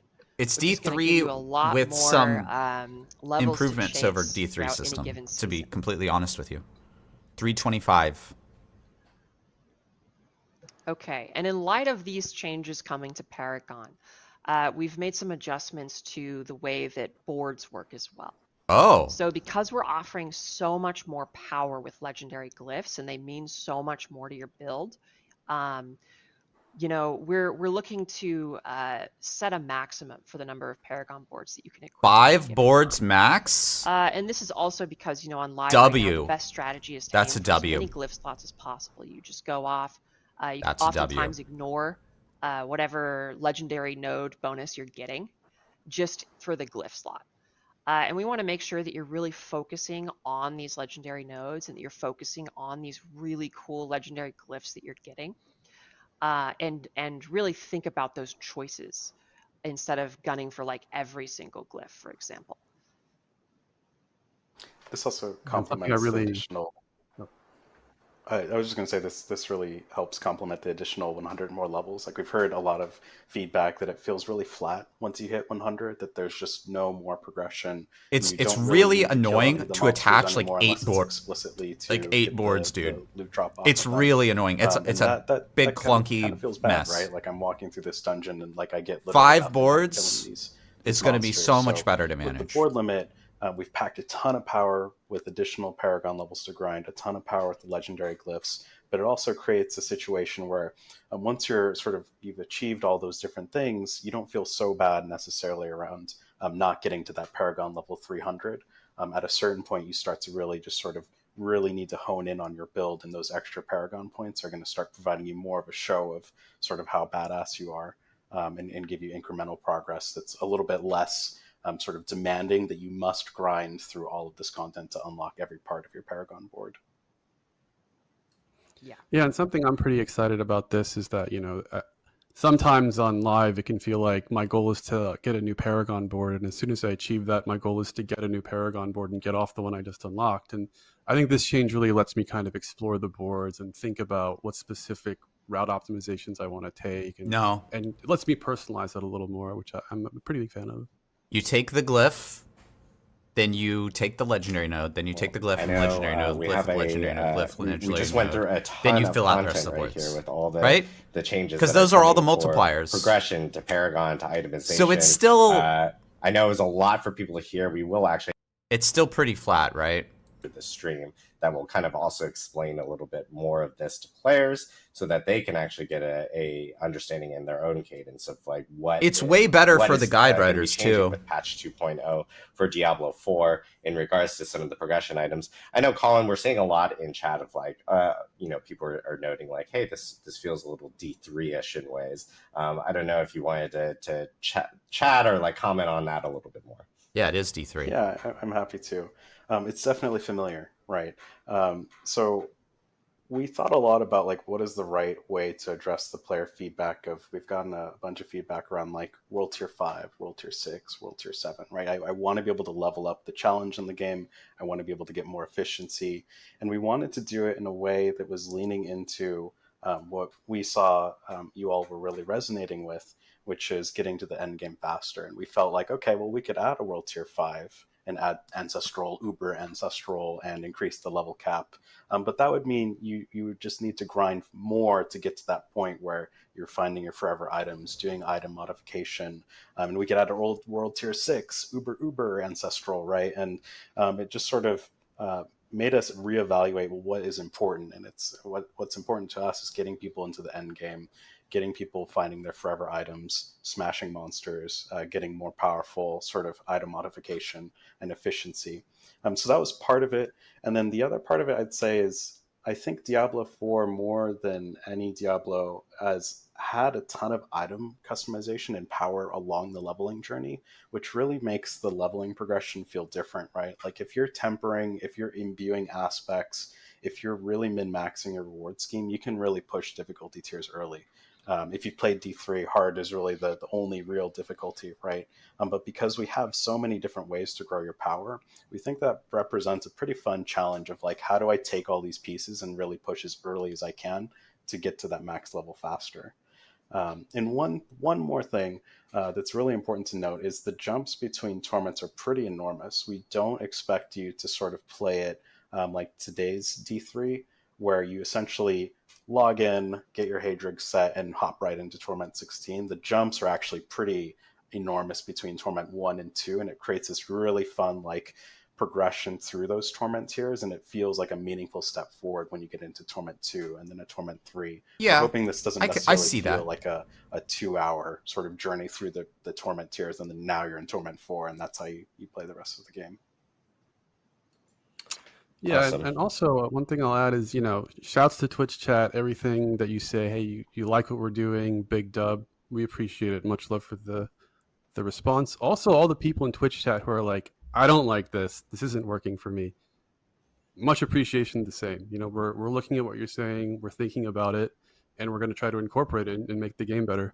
And I think it's interesting, I'm seeing the sort of Diablo 3 references, and it's like, from our perspective, if something really worked well in Diablo 3, that's more important to us to like do the thing that the players felt like was working for them than anything else, right? The fact that we've done it before in any form, to me, wouldn't stop us from doing the right thing. You know what I mean? Yeah, and just doing it the right way. Yeah, I just said doing it the right way for D4. Sorry, go ahead, Adam. This is the difficulty of doing everything remote. It feels like it's like a Zoom call, but interrupting each other. And also big shout out to Twitch chat for calling out Jeevan's cord management. I've seen that message a few times already. But so thanks, Aislinn. Thank you, Colin. I know Colin's going to be joining us more on a couple other topics, but we still have a lot to talk about in this stream. And the next thing that we do want to talk about is class changes and everything. And so Charles will be taking us through all the class changes for patch 2.0. Yeah, awesome. So before we get into some of the slides and details, I just wanted to, thank Colin and Aislinn for talking about all the systemic updates that are coming, how we're going to test your character and how you're going to progress through it. But my topic's going to be a bit more about how, what are the exact abilities and skills and new legendary effects and uniques that you're gonna get to take on these awesome challenges. So far, big W's. Tier system. So far, and big also W's. a slight disclaimer. PTR is a very early build for whatever is going to go live on patch 2.0, and some of the assets that we've captured here are also still, early on. Be getting so PTR. Some of the exact numbers or some of the wording may slightly be changed, so definitely refer to the patch notes, which we're going to be publishing right now. What percent of players will play for the exact Spiritborn? Details and 100%. Final, in air quotes, numbers that are going to 99.9%. still may be subject to change before we actually launch patch 2.0 live. All right, so with that out of the way, let's start talking about some of the tempering changes that are going to come in patch 2.0. So, tempering is a system that we introduced back in Season of Loot Reborn, Season 4. What? That gave you a way to really customize your items and kind of make your build your own. Okay, we're making we tempering received a lot more of feedback powerful on the tempering system, and we're really committed to iterating on and making sure this system is the best it can possibly be going forward. Chance One for of the key corpse points of explosion to feedback that we do heard was double around the weapon damage? tempers. So these affixes that you get to attach to your weapons, right? Your weapons are your big important part of your build and your character. And there was a big disparity here, where some affixes that were on weapon tempering were multiplicatively increasing your player power, right? Things like double projectiles or things of that nature, or bash cleaving, which was a multiplicative bonus. And others, not so much, right? You had some other ones that were more duration or size effect. And they just were hard to compare against each other. And so going forward in patch 2.0, we've made all weapon tempering affixes multiplicative damage increases, oftentimes to very specific skills. And to accommodate this, we already have one bonus projectiles, and now we're going to have new affixes that give skills chance to deal double damage, which means if triggers the chance to deal double damage, the entire skill is just going to do twice as much damage as before. Every hit of it will deal double damage. It's kind of an all or nothing kind of deal. And then the chance to hit twice is the chance for any time it deals damage, you just get an extra hit of damage. And this allows you to trigger things like lucky hit procs or anything that counts the number of times you deal damage. That's going to trigger an extra time with the hit twice. Okay. Offensive tempering affixes, these are the ones that can also go on your weapons, but can go on other spots as well. These are going to be additive damage increases. And these will often be to broader categories like bonus fire damage or bonus critical strike damage. And whereas the weapon temperers are often talking to more specific skills. And so here we can see an example with the Shadow Augment's Execution, where we had the Sever projectiles chance to cast twice, but now we've got new ones that are chance for Reap to hit twice. So you cast Reap, and every target you hit, there's just a chance to get 2 hits on that target instead of 1. And Corpse Explosion, whenever you cast Corpse Explosion, there is a chance for the entire skill to deal double damage to every target that it hits. Additionally, we've moved those size and duration affixes, which we think are really cool and really interesting ways of modifying your skills. We've moved those over to the utility category. So they're not directly competing with these multiplicative damage increases. You're not going to feel bad that, oh, I'm missing out on damage just to make my area hit a little bit larger or to have a longer duration on a buff. So there's not as much opportunity cost to investing in those size and duration affixes, which are still really cool ways to customize your character. We just don't want them to compete with damage. And finally, we know that oftentimes tempering leads itself to, hey, I see this list of 5 or even 6 affixes sometimes. We really are going to try to be limiting tempering recipes to at most 4 affixes that could possibly roll on them, just to give you a little bit better odds of actually hitting the one that you care about than the one that you want, and just be a little bit easier to kind of comprehend. And even so, we're trying to set this limit at 4, but oftentimes we're aiming for just 3 on the recipe, depending on how the grouping them together in ways that make sense. So this is an active area that we're working on, really trying to make sure that it's not quite, it's easier for you to get the right affix out of the tempering recipe by limiting that the number that are on there. I still think that's not solving the problem of next up, we've got changes to ultimate skills. So ultimate skills can now gain skill ranks. This is probably pretty self-explanatory, but just like every other skill in the game, ultimate skills can now be ranked up to rank 5 in the skill tree. And just like every other skill, increasing the skill rank. They actually took my suggestion. Skills, but it's also going to give you cooldown reduction on these ultimate skills as well. So other skills, you just kind of get one or the other, right? Sometimes it's a cooldown reduction, sometimes it's a damage or healing increase. On ultimate skills, you're going to get kind of the best of both worlds. It's going to be so everyone puts 5 points into their ultimate. Got it. And finally, effects that do grant bonus skill ranks on this, such as Harlequin's Crest, the Shaco, that gives +2 all skill ranks. These are only going to apply to ultimate skills that you've already learned in the skill tree. And this is to make sure that you still can only equip one ultimate skill. You can't get plus ranks to all skills and then suddenly have access to 4 ultimate skills. We still don't want that. We still want you to just pick one. But you're just going to be getting, you're going to be able to. Dude, you're gonna have infinite uptime on Bloodwave. If you really want to make last rate be really strong, that's going to. Shadow Surfer is going to go. Invest more skill points. All right, you're going to do that with Shadow Surfer. General updates. Let's now talk about the new content coming for each individual Every build will class, use ultimates. Starting here with our Barbarian. All right, so sometimes you're playing as a Barbarian and you experience a problem, right? You are standing here, and there is an enemy over there. What to do? Oh, well, a good barbarian is going I to called throw it. their weapon Every at the class is enemy getting over one there new and skill. kill them Called from a it. distance. I called it. Right, so now we've got a new skill called Mighty Throw. It's going to hurl your weapon at an enemy. It's going to deal damage on impact, and then it's going to stick in the ground and do some pulses of damage over time. So even if the initial That's impact cool. doesn't kill them, there's going to be some I like that. pulses there. Additionally, Barb we've got needs some Barb upgrades needs for it, something just like our that. other skills.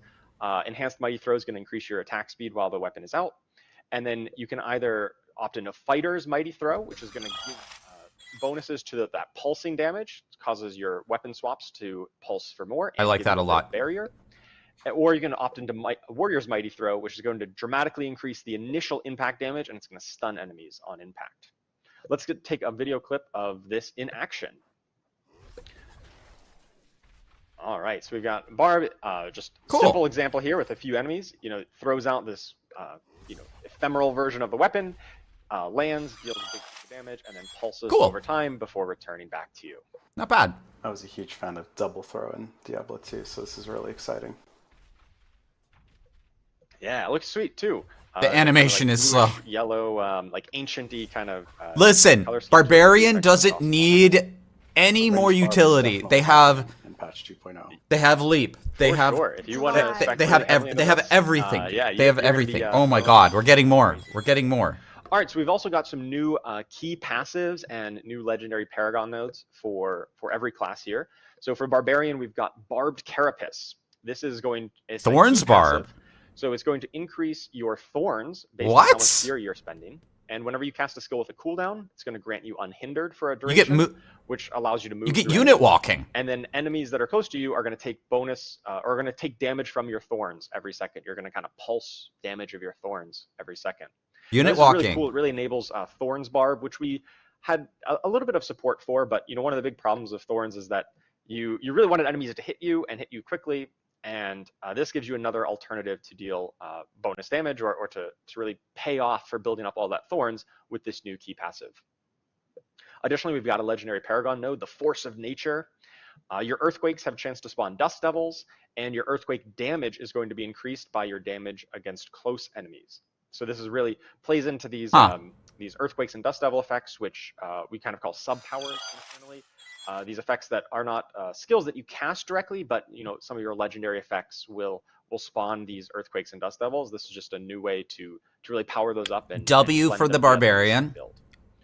Hard to say we're if adding these some new are passives to the skill tree. It's hard to say if any of these are like really amazing W's for Barb. Along with ultimate skill but ranks, Barb's kit is already so massive, they don't really need much. Those new skill points you're getting, we're giving you some new ways to invest those.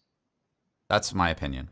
All right, we also got some new items, of course. Jesus, we're getting a ton. Ugly Bastard Helm, a new unique helm for barbarians. And it makes you so ugly that whenever you are berserking, all of your damage is converted into fire damage.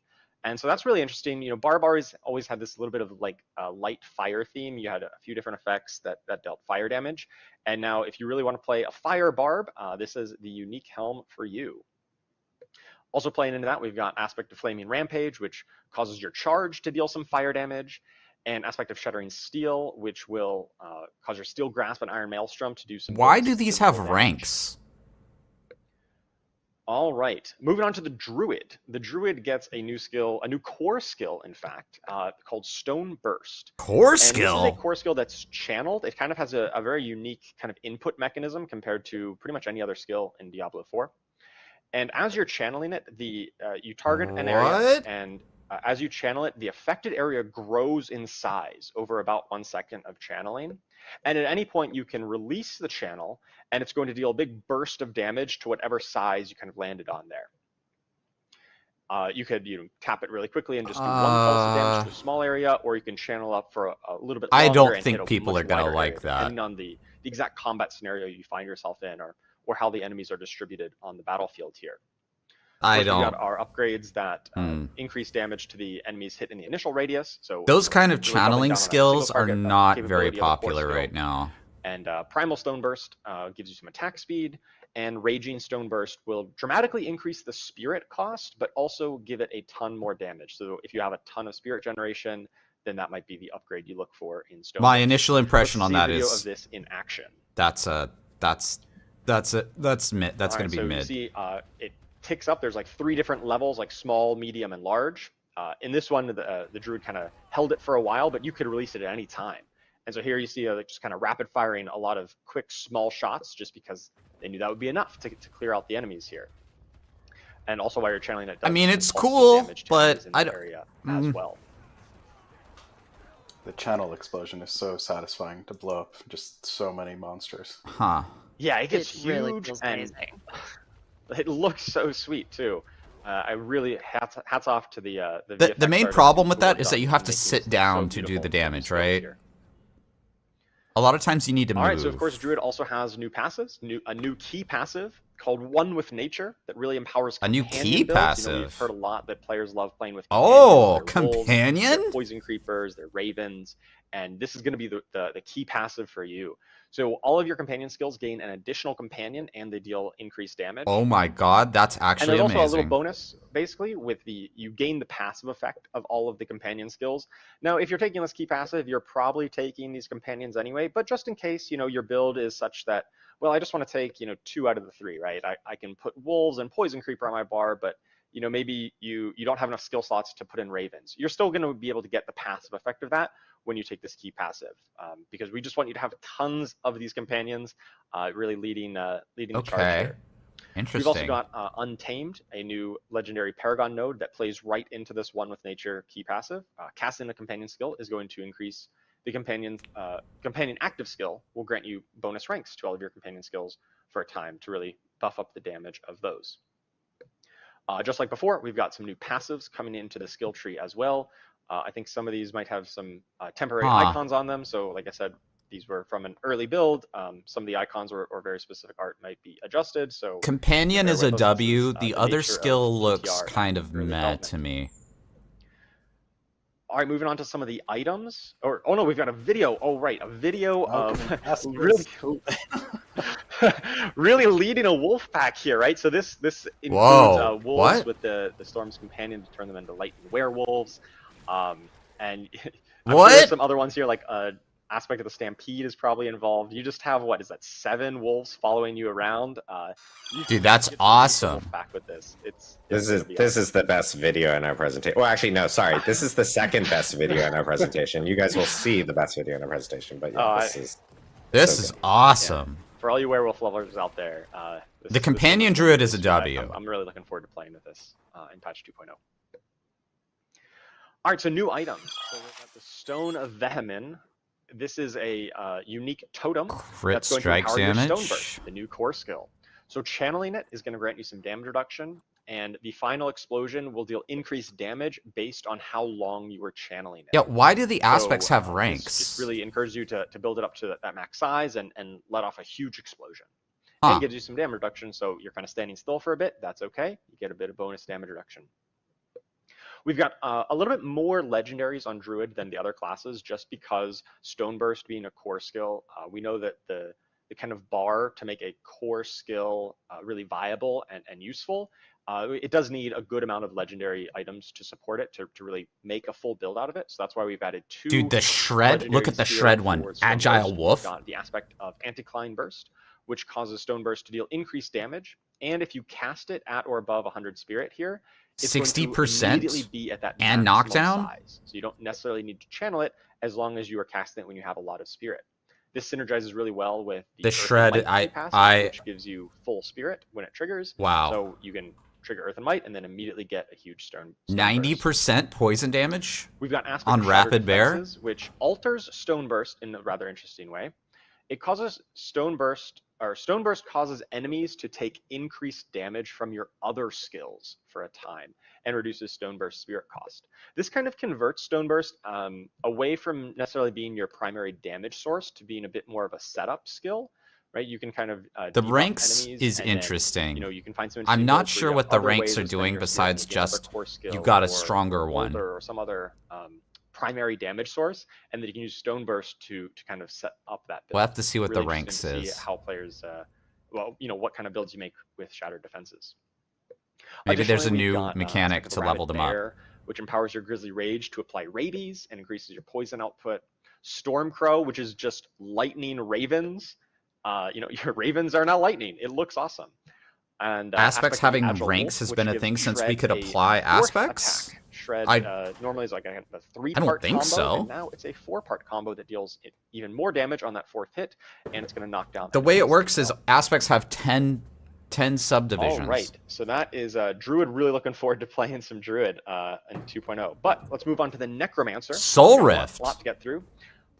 We've 50 got Soul seconds. Rift. This is a Darkness. new Darkness ultimate skill. So Necromancers kind of had 3 ultimates already. They had one that was Blood, one that was Bone, and oh, a new ultimate. Oh, that's so good. And now we've kind of completed it, and we've added a Darkness or Shadow damage ultimate. Soul Rift creates an area around your character, kind of follows with you, that just constantly deals damage over time. And it's going to be sucking out the souls of enemies. You gain barrier? And every time it sucks out a soul from an enemy, you're going to gain some essence, and you're going to gain a barrier. So you can stack up this barrier. It helps you be survivable, and it deals, really good damage over time. Supreme Soul Rift gives you bonus damage for every soul that you absorb, and Prime Soul Rift causes the soul absorption to also apply vulnerable. And free Let's take a vuln? video of this in action here. Dude. Right, so enemies all coming up. Super useful, Charles, right? Now that you have another way Dude, the barrier is a W. Necro has historically had some trouble with that, right? Yeah, no, absolutely. You don't understand. I think that's a really important part here. And when we get to the next slide, talking about some of the passives, I'll highlight. We're adding a bit more barrier into the Necromancer's kit. Blood Necromancers always had a really easy time surviving. They had a lot of Fortify and a lot of max health. And really, the other ones like the Bone and Shadow. Look how big that radius have is. Quite as much survivability, and so now we're introducing more barrier in more places to ensure that kind of non. This is the new Bone Spirit. This is the new Bone Storm, you guys. Have a bit more survivability. That's and are able to huge. scale into that late game pretty well. That's huge.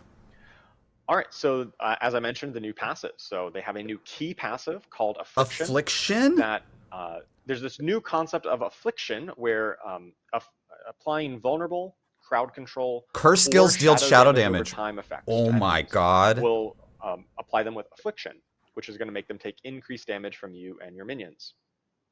Additionally, when you apply a curse skill to someone or to an enemy who has this affliction, you're going to do a big chunk of shadow damage. So this yes. Your curse skills, your Decrepify and Iron Maiden, into offensive skills. You can curse an area, and then they take a big chunk of damage as well.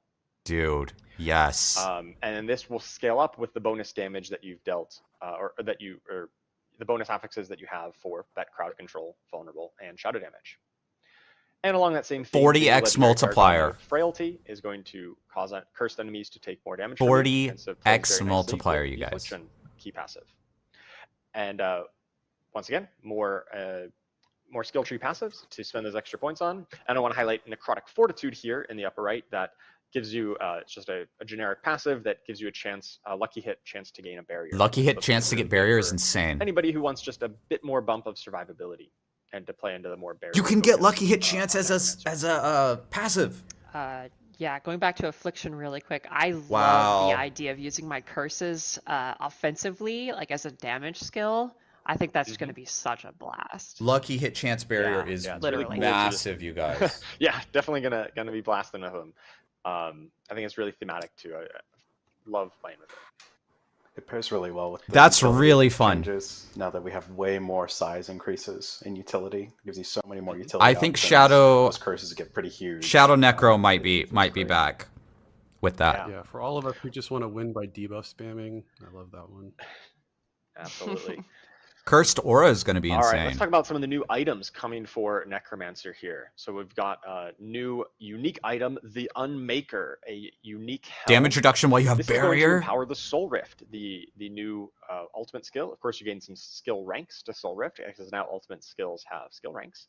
And every 30 essence that you spend while Soul Rift is active will increase its duration. That's terrible. Seconds. So why is it a as long helm? as you're active and kind of spending the essence. Why is it a helm? Very long duration of Soul Rift. And then for every essence that you gain while it's active, which absorbing the souls does trigger essence gain, you're going to do a pulse of damage. The Sever aspect looks damage. pretty So nice. really encourage you to just keep Soul Rift up all the time, be constantly gaining and spending the essence, and it's going to be really, really fun to make that build work. Consuming Additionally, we've corpses got with Leaping Fell Lotus Gluttony aspect. is This empowers a your W. Sever, your core skill. Sever will no longer return to you. Previously, Sever was kind of an out and back. Poltergeist situation. is a Now W it just goes too. out, and then it splits into 3 specters at the end, deals some extra bonus damage, and then that's the end of the Sever. So it really does empower it on the swing out, and looks really cool. We got aspect of Fell Gluttony. Yeah, the implication is that you empowers can't your use golem. Shaco Whenever you with cast your Unmaker. Golem's active, deals a big pulse of damage around it. And your golem will then consume corpses to reduce its cooldown. So anybody who really wants to build around making your golem as strong as possible, this is going to be the aspect for you. And finally, we've got Phasing Poltergeist's aspect, which causes your bone spirit to split into 3 spirits that deal a percentage of the damage as well. I think we got a video clip of this one because it looks really sweet. So you cast Bone Spirit at one target, and then it spawns 3 little mini bone spirits to seek out nearby enemies. That's a massive, well. massive W. Increased area of effect, and if there's just one target, of course, it'll reconverge back on that same target as well. But also just adds a bit more AOE capability for your bone spirit build. Very cool. All right, so Rogue. Rogue gets Dance of Knives. This is a new channeled skill for Rogue. It's an agility cutthroat skill. And it also has a pretty interesting mechanic where it has some charges that will recharge, and how long you can channel like it is charges, based on how man. many charges you have. It's going to take 1 charge charges. per second of channeling, but there's no energy cost or just like a normal cooldown. Here you can just channel it as long as you have charges. It's a And while you're channel, channeling, you're going to though? be spinning around, you're going to be throwing knives at enemies nearby, and you're going to gain some movement speed and dodge chance. Really is kind of like a spin to win kind of build on Rogue here. Oh, it's a movement skill. You got Enhanced Dance of Knives, which gives you some charge refund as you're moving with it, because that's what we really want to encourage is this constant motion, this forward It's a whirlwind. momentum. And Methodical Dance of Knives drops some stun grenades when you finish channeling, or Disciplined Dance of Knives will slow enemies and has a chance to pierce through the enemies that you're throwing the daggers at. Let's take a look at this in action. So here we got the Rogue just going spinning, throwing some daggers around at everyone, and yeah. This is awesome for speed farming. This is like That's speed farming. Yeah. pretty wild. And that animation is just amazing.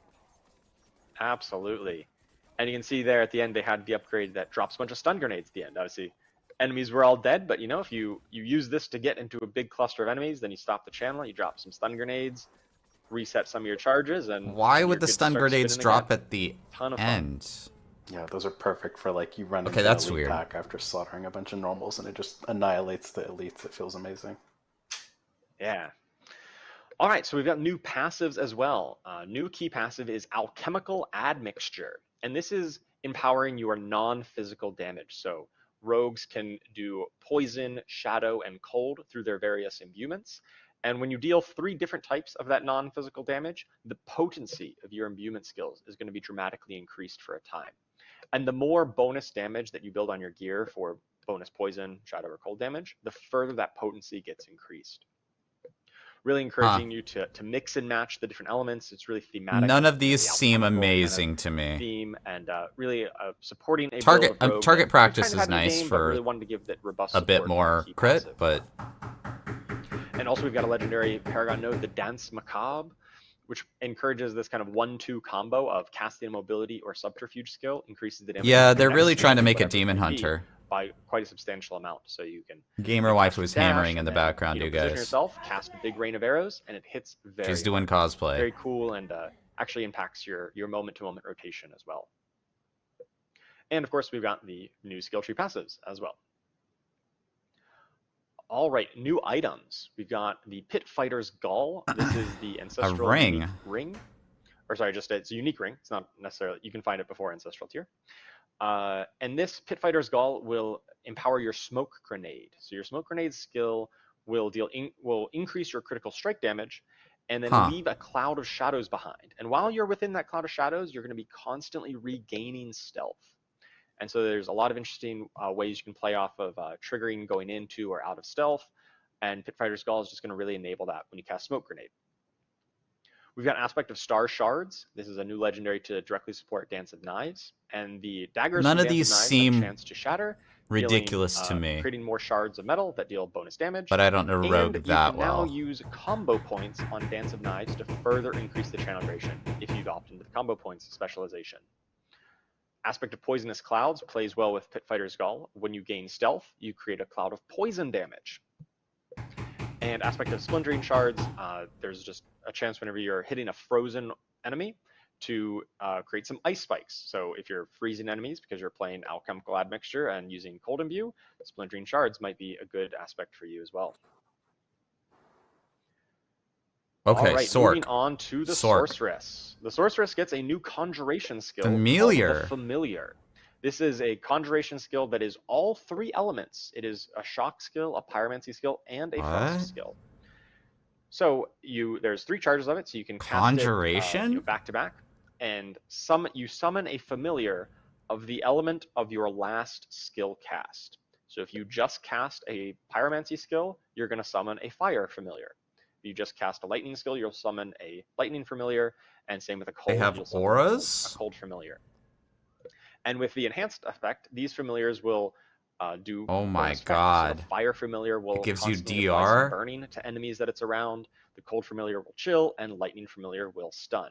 And of course, their damage type is going to be based on what type they are, so that it'll benefit from all of your bonus fire damage. That's Charles is really great. Right? Actually, kind of crazy. The passives on the sorcerer. Yeah, absolutely. So if there's a lot of passives that say, hey, you get bonuses against burning enemies, for instance. Now, if you have the Fire Familiar, that's going to really easily be able to apply that constantly, and you're going to have pretty high uptime on having Familiars out because of the way the charge and duration works. Let's take a look at this in action. All right, so initially we cast that seems Frost really Familiar good here, right? It's jumping around and it's landing, it's dealing frost damage. Then we cast a Fire skill. Now we get a Fire Familiar jumping around and kind of dive bombing on enemies. And then finally we get a Shock Familiar, a Lightning Familiar here that's going to deal lightning damage. So you can kind of mix and match these depending on what skills you use, what combination you cast them in. And it's really flexible. It fits into a lot of different builds. Even if you're just a pure, say, Fire Sword, and you just want to do fire damage, you just want to do burning, this could still fit because you're just going to be able to summon the Fire Familiar.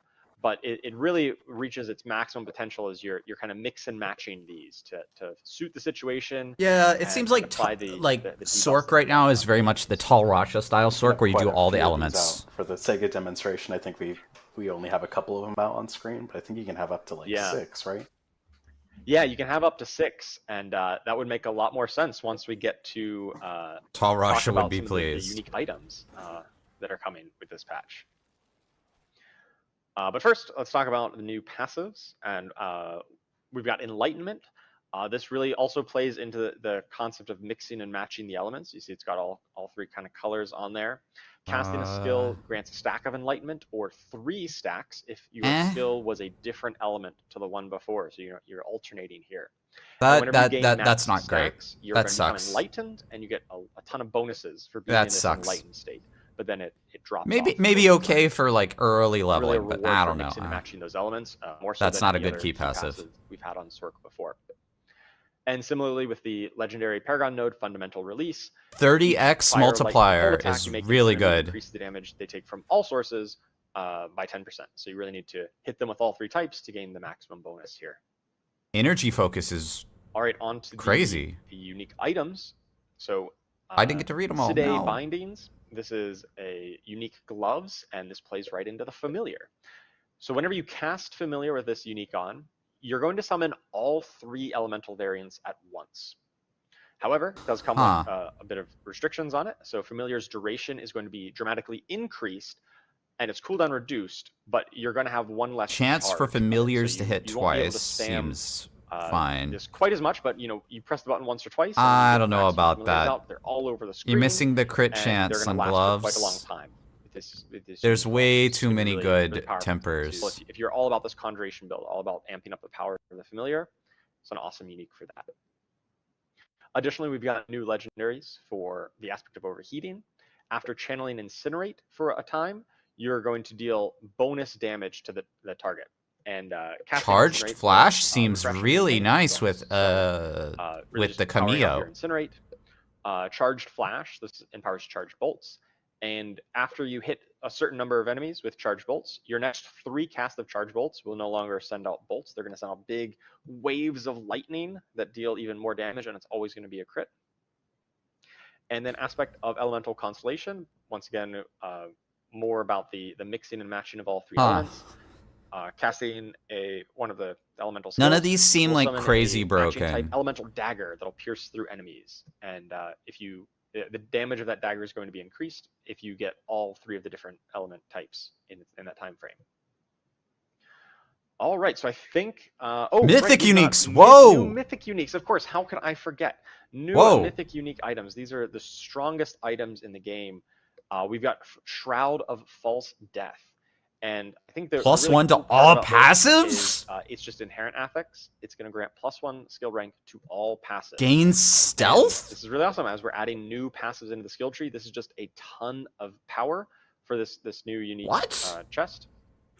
And its effect is, if you haven't attacked in the last 2 seconds, you're going to gain stealth and bonus movement speed. Now, stealth historically has just been a mechanic that has been on rogues and a little bit on druids with the werewolf builds. But now every class, if you get this mythic unique, is going to have some access to stealth. You can, drop out of combat for a little bit, and then you get stealth. No, you're not going to use Air to Perdition. So maybe move on to the next pack or move somewhere else in the dungeon. And it's a really simple line, all passives. I mean, Shroud Death all passives, which is insane. Shroud Death is incredibly powerful. Really strong, especially on Rogue and Druid, because stealth is on those classes. A mythic unique helm, and this one has an interesting effect. So it says give into hatred and earn Lilith's favor, increasing your damage dealt by 60%. So just baseline, this is a huge damage bonus. And the second line here says slaughtering enemies to briefly steal Lilith's favor from. Or slaughter enemies to briefly steal Lilith's favor from nearby allies. So this means if you're playing in a group with somebody else who happens to have the Air of Perdition equipped, you are able to steal Lilith's favor from them. Lilith will only favor one of you, and you actually gain double the bonus. If you steal someone else's favor, you get 120% bonus damage, and they would get 0. But if you're just playing this solo, no one else has Air of Perdition around, it's just damage to angels and demons. Bonus damage, which is still a ton and very impactful for a mythic unique. All right, I believe that is actually everything. Wow, that is so much new class content, new skills, new legendaries, new everything. And I didn't even get to talk about some of our other, more regular class balance changes, updates to existing skills and legendaries. So make sure you definitely check out the patch notes. There is still more changes to come, but we're already really deep into this Campfire Chat, and we didn't want to extend it. There's patch notes after this? Longer, so make sure you check out the patch notes for all the details on those other changes coming as well. Oh my God. Yeah, thank you so much, Charles. I know we have gone through a lot of information. We're in hour 1.5 of this Campfire Chat. As I said, and I mentioned on social, like this is going to be a very beefy Campfire Chat. We still have 2 more things that we do want to really cover off. And as Charles had mentioned, there are a lot of other class changes that we didn't actually fit within the presentation, like a lot of balance-specific items. So that will be on patch notes, and patch notes will be available on our blog for PTR immediately after the stream. So please check that out.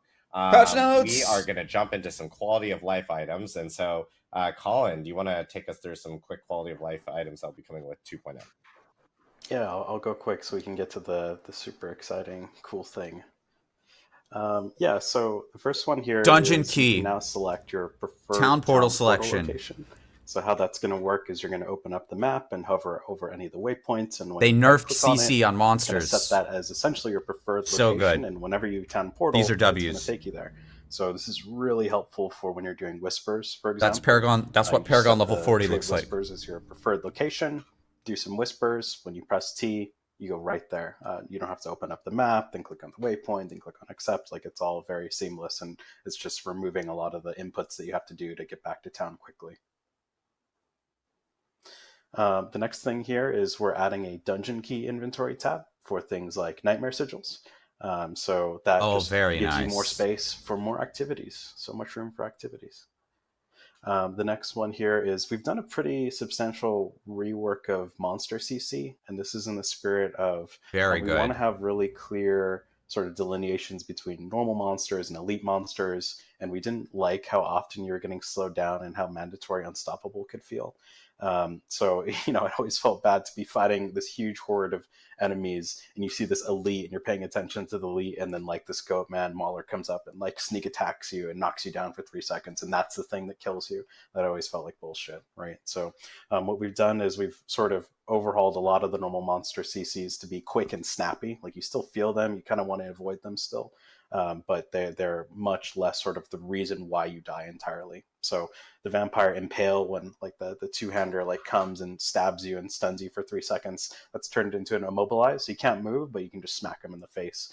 And then the werewolf leap is another great example where previously they'd come out of stealth and like leap attack on you, and you get dazed and you'd walk around confused. And now they just does a quick knockback. This next change here is small, but I think it's a blaster's delight, which is all the monsters that had really long death animations all die instantly. You don't have to wait for the loot to hit the ground. It's very satisfying. You know, the big ass like spider hosts that crawl towards you, when you kill them, they pop instantly and all the spiders go and hit the walls, and it feels great. The zombies feel really good too. It like they pop instantly when you kill them.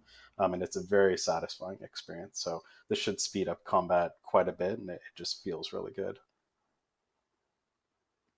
The next thing here is their socketable inventory tab, another tab for you to put socketables like gems and other socketables. And then there's also an additional stash tab that we're going to add. The next thing, if we could roll the clip, we took out just about all the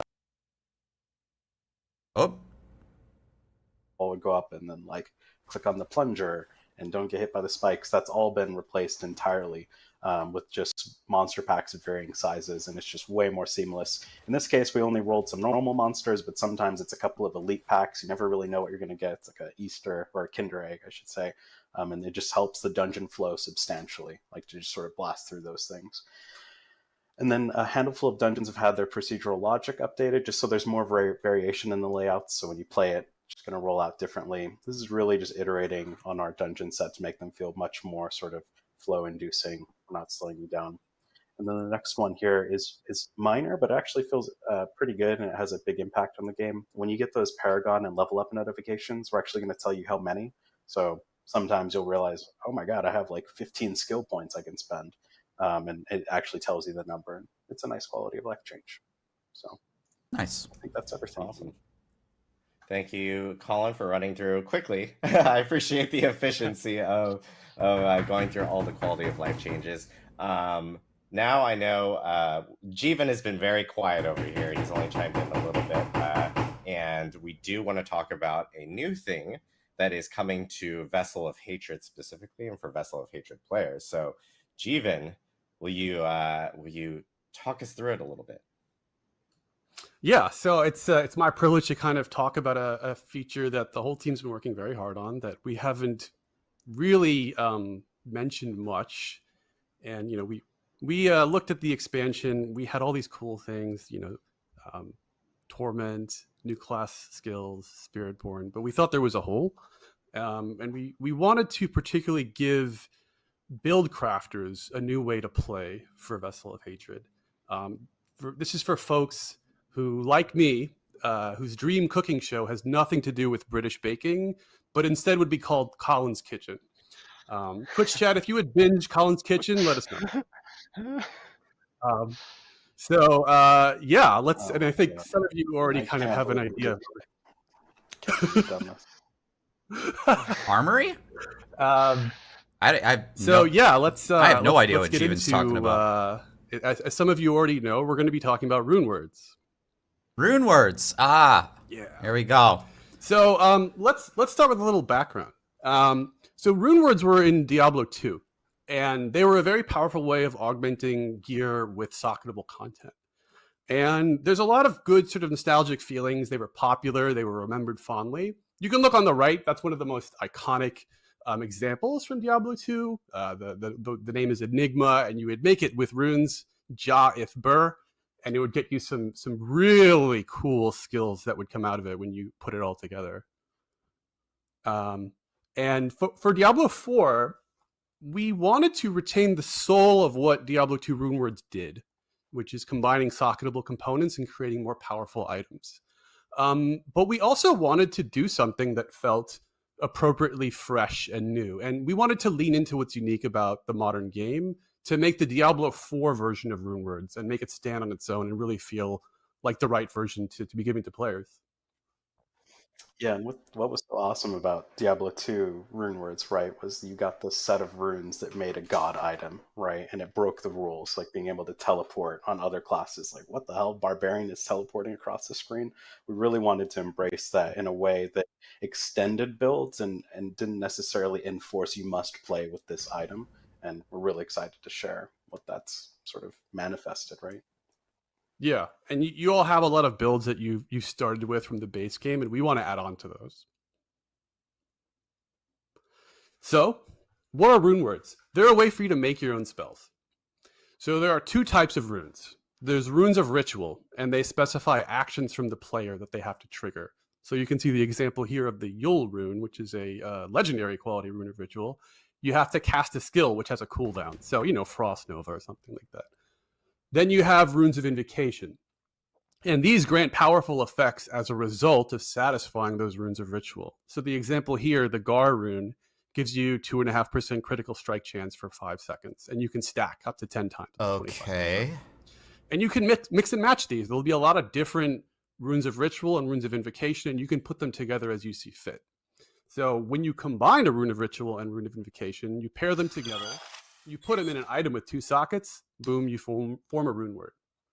And as you can tell, there's going to be rarity. We're going to have magic, rare, and legendary, and the higher rarity runes will have more potent conditions. This is good. Or effects. This solves the problem that Diablo 2 runewords had.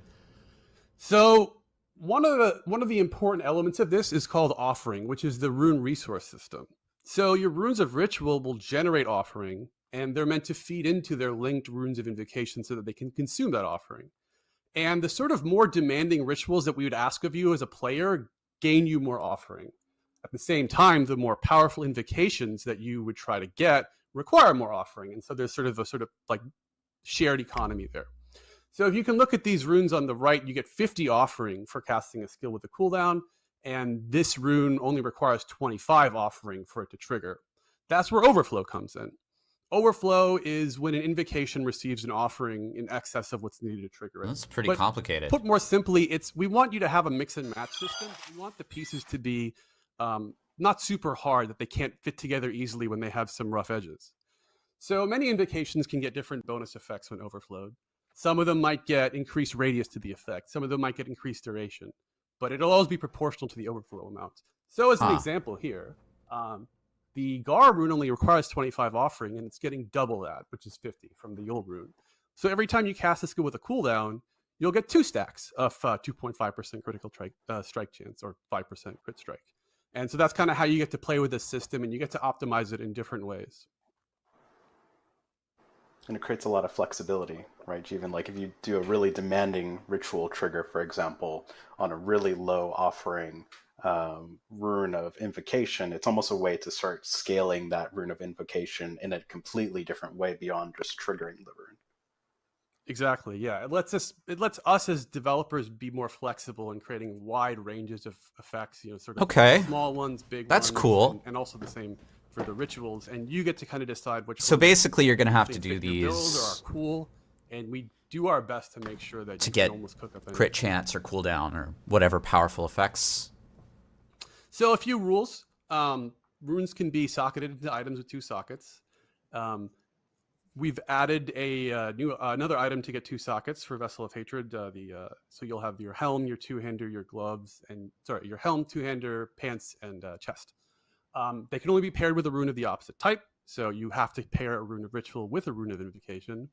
You can have a maximum of 2 rune words equipped. You can't equip the same rune twice. And they're available for users who own Vessel of Hatred. They stack in your inventory in the new Socketable Inventory tab, which will also have your gems. And runes are tradable between other. Yeah, we saw that in a screenshot elsewhere. And they unlock with a quest in the campaign, both runes dropping as loot, but also rune crafting, which we'll get into later. And they drop at a higher rate in the Undercity, which is a specific place you can farm them. So now let's get into some clips here. We get to actually see it in action. So this is a barbarian, and the rune of ritual they have is travel 5 meters. Very simple. And they're going to join that to the earthquake, which is a legendary aspect that you've already seen before, which requires 100. Oh, this is like a 0 button build. Put them together in this item, and then all they have to do is just run around. Boom! Earthquake dropping. Insane with the Paragon legendary glyph we just talked about. Yeah. Oh yeah. The earthquake train is leaving the station. What I love about this is it doesn't just count your normal walking, right? If you're leaping, if you're charging, that's all counting towards like the distance that you're moving, right? Oh, yeah. Whoa! And you can see it here in like the whirlwind, for instance. Like it's obviously spawning earthquakes. So was that a druid petrify ultimate? This must be the wrong clip. All right, sorry guys. You know, we're doing it live. Let's just move on to the next one. Okay, so we have a necromancer here with the rune of ritual, cast a non-channeled core skill, getting 25 each. And then this is a classic from D2, gain +3 to all skills. So you'll get to see this necro's got 5 skill ranks for reap and sever. And they're just going to go out and cast this core skill. Socketable Harlequin crest, pretty good.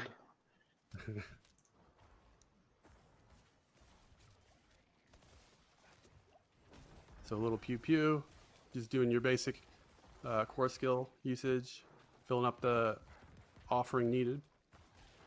Yeah, I really like the little tracking buff that fills up as you're getting it. So you don't need to really micromanage this. You can just at a glance see that, hey, I just filled it up, and now I get +3 ranks of sever.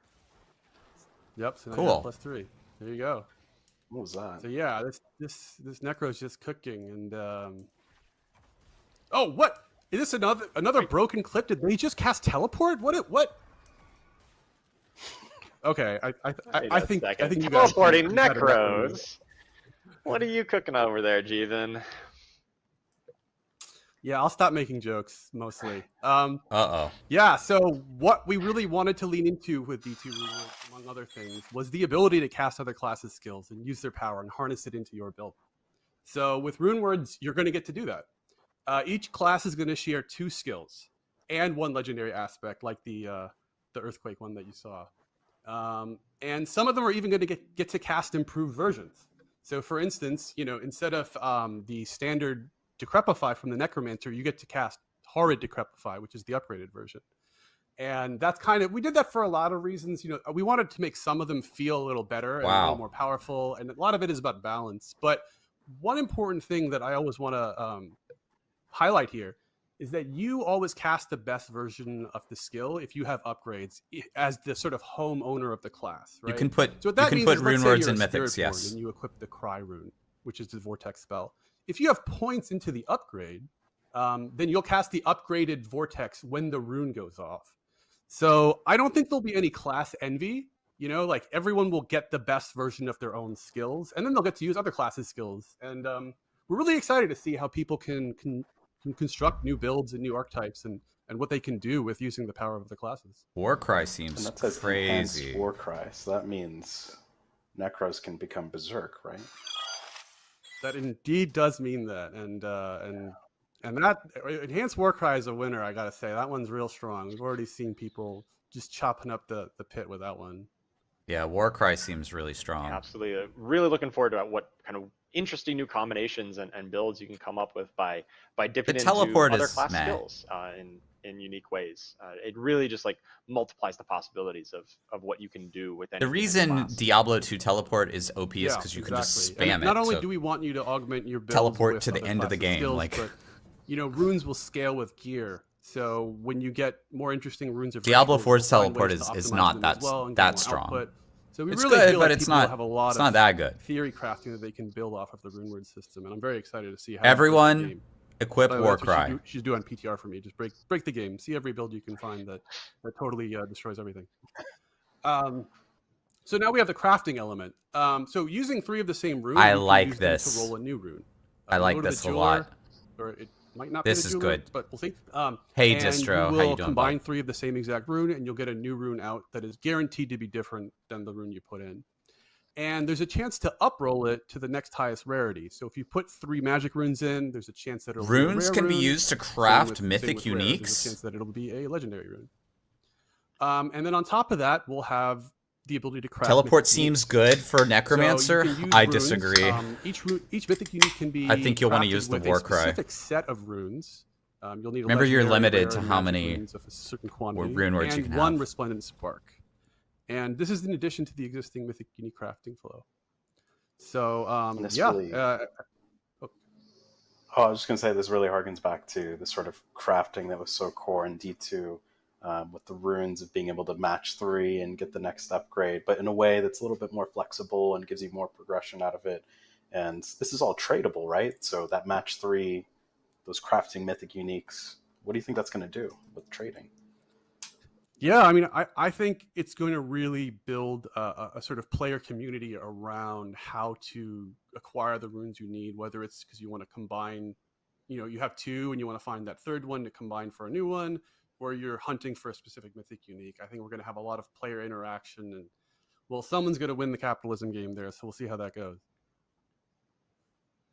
I really like how the rune crafting system makes it so you're kind of always progressing, right? If you're getting rune drops, then you're getting materials that can use to progress towards higher rarity runes and potentially towards these. The rune crafting is actually the best part about some of the other loot drops. If you don't find a good piece of gear, it's actually the best piece salvaged. Of all this. Here with runes, they need more deeper crafting in this game, always the perfect rune right and now. Even though this is just a little bit extra to that crafting, we did talk it's not like super amazingly deep. Like they didn't just add like 100 currencies like PoE has.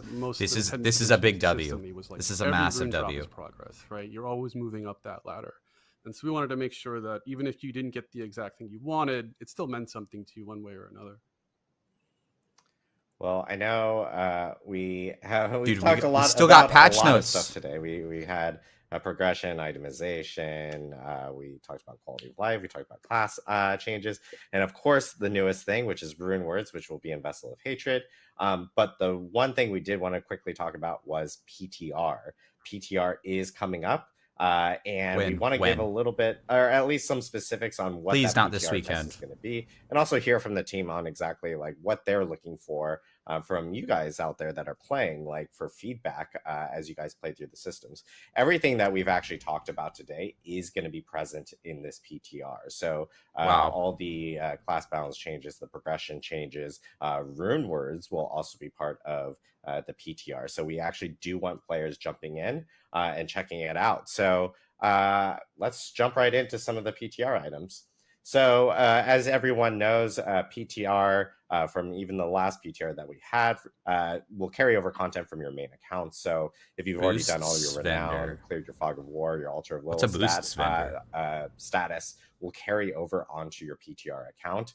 We did do a character copy as well. That's the jank a while meme. Back, okay. So got it. You may find that it might be a little dated from like the character copy that you have on live, but that will exist for players to actually use.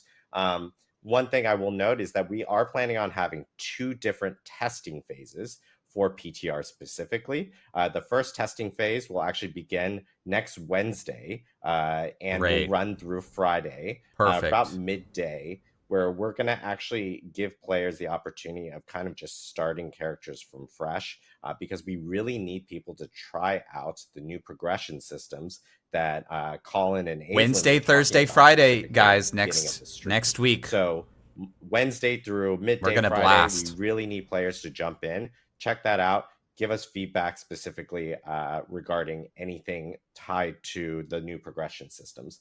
Around midday on Friday, though, we will be turning on the rest of the PTR, which will include things like rune words and all the other features that we were kind of talking about. All the other features will be part of it, but rune words and things like that will be turning in on Friday. One thing that we've heard from feedback from players specifically, especially as we have addressed this in the past, is that there is going to be a boost vendor available for this PTR. So in Kiovashad, players will be able to go and visit this specific vendor. This is the best video that I was talking about because this fallen is dancing and looks absolutely amazing.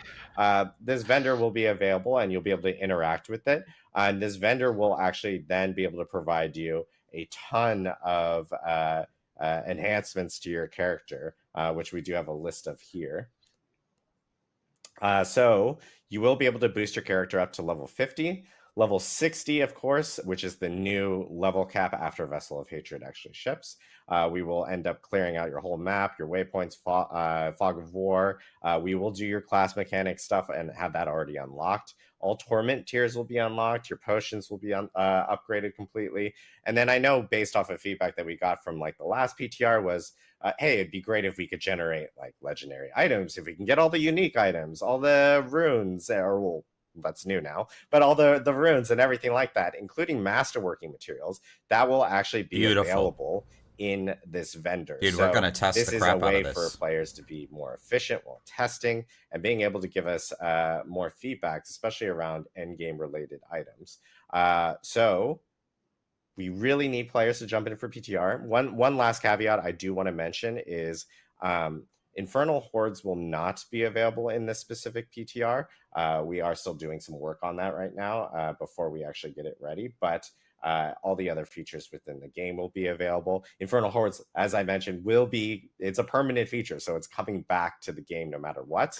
And then separately, I do want to remind everyone that PTR right now it is still just PC Battle.net only. This does give us the flexibility of being able to upload, change things on the fly, like things like turning rune words on Friday, for instance, gives us we have the flexibility of being able to do that on our own platform. So it's just easier for us to be able to have that additional work from our side to be able to make things like that happen when we can do testing specifically from that end. But Colin, Aislinn, I'd be really curious to hear like what you guys are looking for specifically in this PTR from feedback from players that they can focus in on and provide feedback on as they go into the test. Yeah, so I think we really want to see people focusing on the new journey. So starting from level 1 and feeling out what difficulty tier is right for you. And if that feels like it's the difficulty tier that you would expect to be on based on how powerful you've managed to make your character and how many of the progression systems you've engaged with. Like if you engage with tempering and you go all out and you're like, I'm going to make my character a blaster, even though they're only level 30, like how far can you go with that? And are you going as far as you expected you would be able to go? Cool. Yeah, those are great points. It really is about, Man, we're gonna blast this PTR. It's gonna be amazing. That we've sort of created, right? Which is we really loved Masterwork level 35. We loved how tormented bosses felt. Having hard mode versions of things. Are these difficulty tiers sort of meeting those expectations of all the things that we have had in the previous game now mapped to a more streamlined system that should be much easier to navigate? Awesome. And I know on the class side, like Charles, what are you kind of looking for? What's the team looking for on that front? Yeah, I think we're really looking at the new skills and the new key passives for each class and how they're usable at all points in your character journey, right? They should feel good to press when you just first learn these new skills. But they should also feel really good when you're in the late game and you're trying to, make a build all around them, right? Around your stone burst. Like, does it feel like that has enough support and that you can, make a stone burst build or Dance of Knives and or all the other different skills? Like, do they fit in? Double corpse explosion their damage. Appropriate power level and really want Double to make corpse sure explosion. that the new skills and the new key Dude, passives, that sounds great. Enable new ways of playing. Although I still think Bone Spirit's probably top. To build that way. Bone Spirit's probably top for Necro. Awesome. And Jeevan, I know you mentioned to everyone, break the game with rune words. So is there any more extra? Are there any non-Ws? I mean, there's a chance the rune words are it's definitely lackluster I want to see or way too overpowered. What you can cook in terms of builds. You can do something fun, cool, or unexpected. And, there's really not also, any new I'm content in the end game. I think we'll get it from all of you, but a so lot of people on the team work very hard on we still have patch notes to go through. without actually being broken. and you'll get to prove me wrong if that isn't the case. We still have patch notes to go through. Awesome. Well, I know we do want to jump into a little bit of Q&A before we kind of wrap up. I know we've been here for a little while, so we'll try to grab some questions specifically. Let's see if patch notes are chat. I know probably the most popular question right now from the community is about Armory, and I do want to start off with that specifically. And I do also want to just the answer is no. That we are working on an Armory. The team is cooking on it right now. We just don't have it ready immediately, but as soon as we have an update, we will be providing that to the community. There is work 3 hours for an ago Armory happening. We're not purposely ignoring it, I promise you. And it is in the works specifically from that end. So this would be patch 2.0. I know we have questions from Twitch chat, so this is where I actually butcher everyone's name. So in standard fashion, I will. It says today, but that's wrong now because I actually have a screen in front of me, which is actually really really beneficial. It's not live yet. But I guess we'll start off with a question regarding the different difficulty tiers. So this is from Double DHZ, which is since we now have 8 difficulties, does this mean with power increase in later seasons, more difficulties will be added?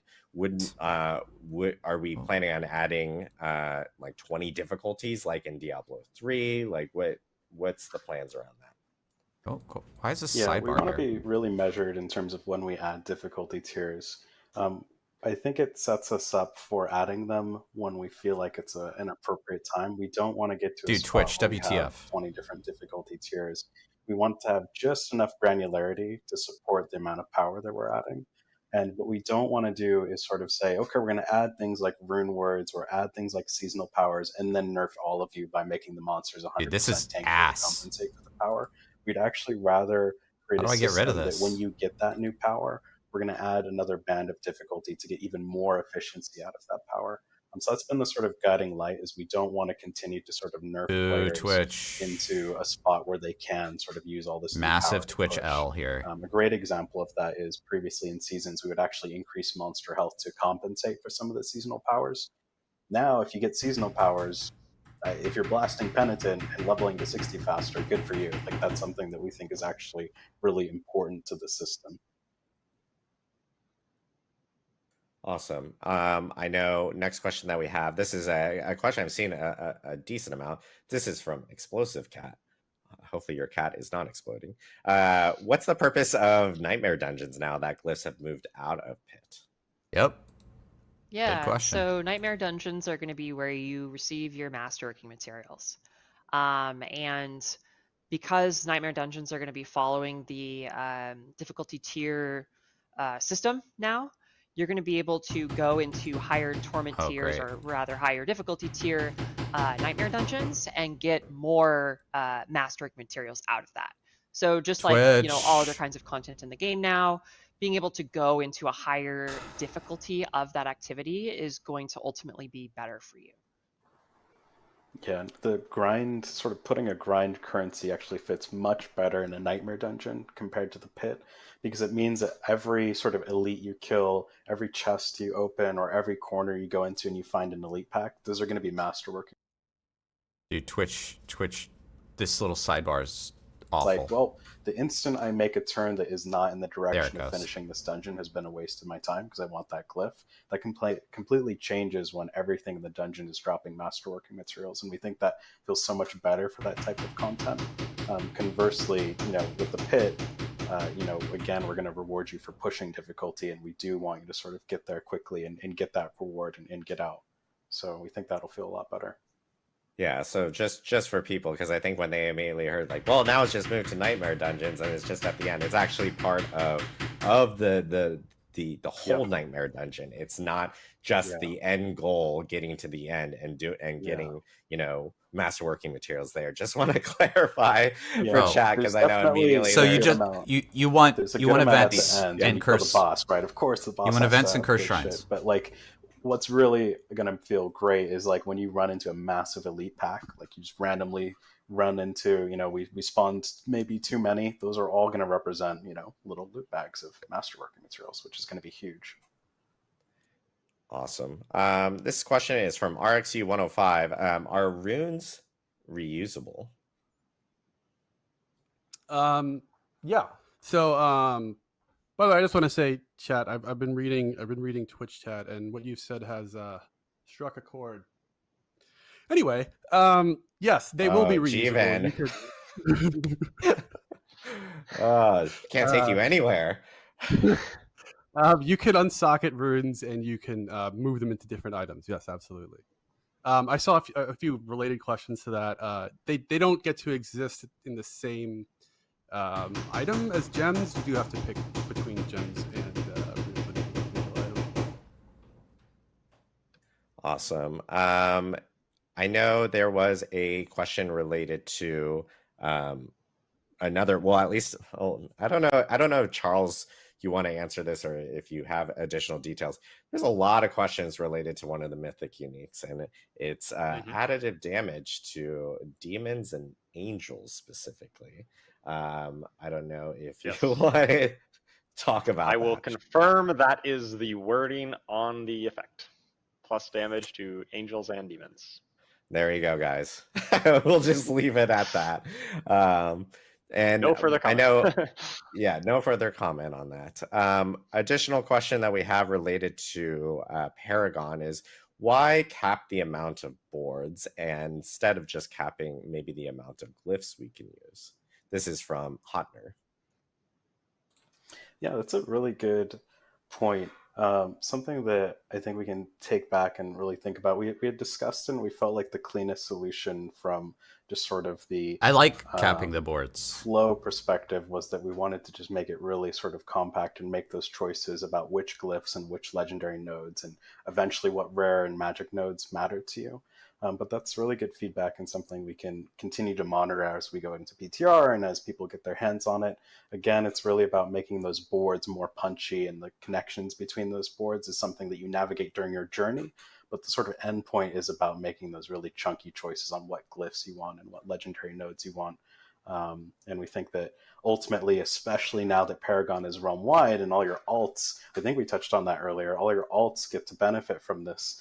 It's really going to streamline that process of getting your points locked in quickly on those alt characters and get them into the end game really quickly. But that's a really good point of feedback. A question from WTF, Akalaka. I don't even see, this is bad. Yeah, you get the point. Well, everyone need to be in Kyovashad to change difficulty like it is currently right now.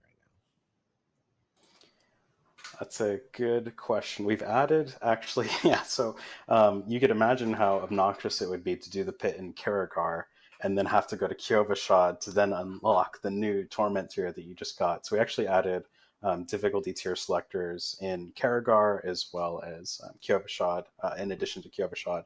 And then we also have one in Kurast, and there's also another one, I think, near the Dark Citadel entrance. We've added them in a few locations across the game just to make that a little bit of a better experience. Question from a few people. There's like Corinter, there's another question from 9 Tons of Pain.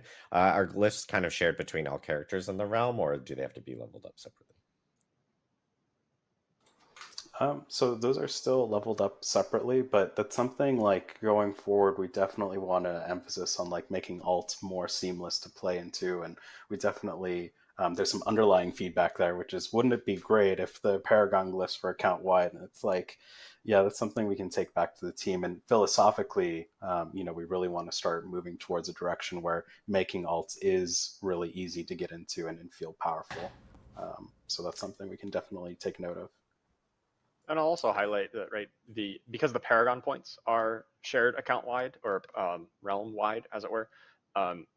If you make a new character, you're going to get a ton of Paragon points right away, which increases your power level, which maybe means you take on a higher pit tier, and then you get the catch-up mechanic on leveling up those glyphs. So it is a little bit easier for your alts to level up those glyphs as well, even if it's not 100% shared.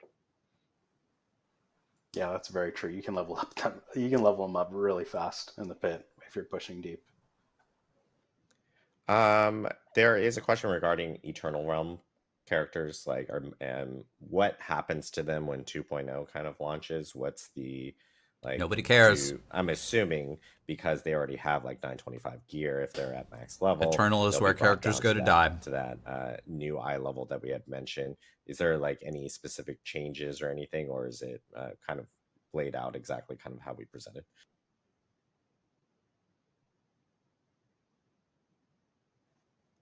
Oh, I can answer this. Yeah. So we are doing some adjustments for those Eternal players who really like to play the game on one character. We wanted to make sure that there was new loot to chase. We also just needed to make sure that with the new character level adjustments, we sort of had to adjust the eye power of items now that the fact that the max character level is 60.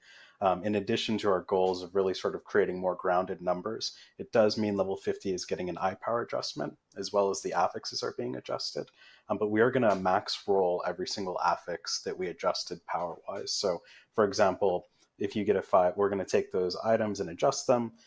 We aren't going to re-roll those affix bands. Like if you had perfect affixes, we're just going to essentially max roll all of them within that band. So there's no feels bad about, I had this perfect item and you ruined it by readjusting it. But the sort of main takeaway there is we wanted to make sure in patch 2.0 that there was new loot to chase. We wanted to make sure that the new uniques had a place to sing. And that's all sort of in service to that, for that type of Eternal player who really likes that sort of long form progression. Awesome. Question from Ice Panther. Rune words, are they applicable to all items and weapons? Or are they restricted to specific types of equipment? Additionally, can gems be inserted into equipment with runes? Yeah, they can be inserted into all types of equipment, so they're not restricted from being in uniques as long as you have 2 sockets for that unique. And to restate the slots that are available with 2 sockets, on base game it's 3. It's chest, pants, and 2-hander. We're also adding a second socket to helm, so you'll have 4 slots. And you cannot mix runes with gems in any item, and you wouldn't want to. You'd basically be losing the benefit of them. Awesome. I know we have some questions related to like some co-op bugs. I will say that I've gone on, like forums and Reddit and addressed them, that we are working on them. I can tell you the team is most definitely working on them right now. Excuse me as I cough. Still getting over my sickness. And then I know this is actually a pretty, I'm going to ask this because it's a funny question. Are there runes for G and then Vun? Oh, I mean, my narcissism certainly would have let me do that, but I think we can't do that sort of stuff. Unfortunately, I would have loved to. But I will say, there are, the runes have these sort of phrases that they unlock when you actually compose the spells, and we have some, I think, fun references and Easter eggs to the great Diablo games of the past, and so hopefully that'll kind of make you smile when you see them. Awesome. And then runes, are they stackable? Yeah, they are stackable, and we have added a new tab for them as well. We have a socketable tab, so the runes, all your runes and gems will go there. Nice. So, there we go. Would be pretty good for your inventory. Yeah, that would have been really messing with inventory if runes did not stack. That would have been nice at launch. Yeah, and now they have their own tab, which is really, really good. So, cool. I know. Hey, Distro is first person to the stream today. On time. So I do want to make sure that we let everyone go here so that they can eat, because we've now gone well past lunch over here in California. Just a reminder for everyone that PTR is actually going to be starting next Wednesday. We will have patch notes and the blog up immediately after the stream, specifically here, so you guys can check it out. Check out the patch notes. It's 17,000 words, a lot of words, so I apologize. I will say that for other locales, it might be until like early next week before those patch notes will be available. It just takes a while for us to localize on some of those, and it kind of came in a little hot. So we do plan on actually having that available in all languages. Just for now, they will be English only and immediately up after this specific stream. Again, PTR starts next Wednesday. We'll We'll have 2 different phases. Wednesday through Friday will be that first initial phase where we need players jumping in, checking out the progression changes and testing all that out. And then starting on Friday for the rest of the week specifically, we'll end up having the boost vendor available where players can actually jump in and test out everything that they need to. Okay, so boost vendor, the dancing fallen guy tied to endgame. I do want to give a huge he won't be there until Friday. On this panel here, Colin, Aislinn, Charles, Jeevan, thank you so much for going through a ton of information. I do want to also call out the rest of the Diablo team because they have been doing a ton of work towards Vessel of Hatred and, of course, patch 2.0 and Season 6. One thing we will say is that you guys actually haven't heard about Season 6 yet. We still have information to tell you about Season 6. We'll be sharing that more here in the coming weeks as we head towards launch. Jeez. So there is still so much D4, man. Mechanic with Season 6 that we'll be sharing here soon. So insane. Thank you guys, everyone, and thank you, Diablo community, for tuning in. Check out Diablo4.com immediately after the stream, and we'll see you guys in Sanctuary. Thanks again. Thanks, everyone. Oh, there it is. We're ending with this. Best. I love it. We can't forget the most important member of the team. All right, guys. So, this is your chance. Hold on. This is your chance to get up and use the bathroom. I know everybody's been glued to the stream. All 9 of you have been glued to the stream for approximately 2.5 hours. This is your chance, and this is also my chance to go hit the bathroom. We are going to be hitting patch notes as soon as they're up, and they should be up almost immediately. So take a short break, everybody. We'll be right back, okay? Go get you a sandwich.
All right.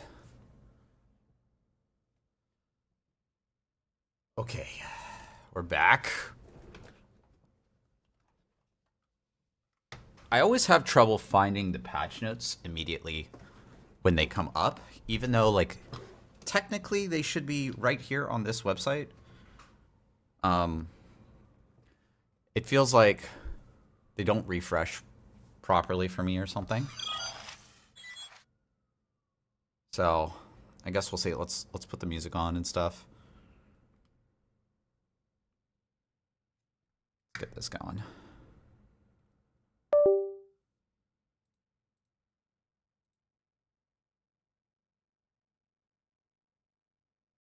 Oh, like I can't hear my own music? There we go.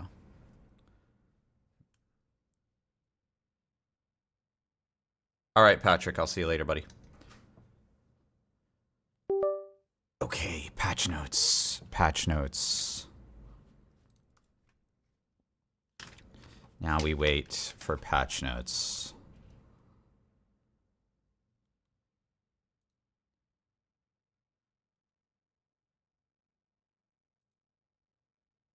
No patch notes.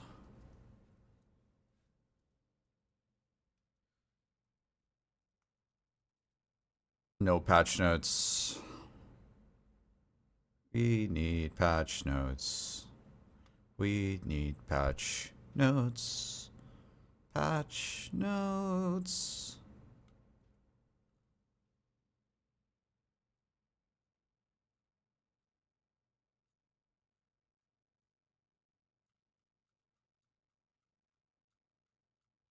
Patch notes.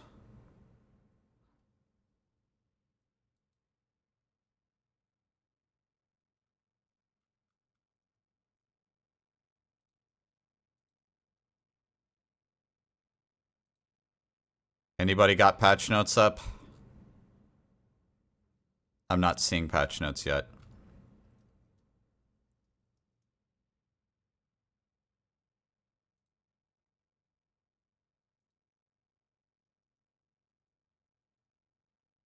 It could be a hot minute before we get the notes. Could be a second.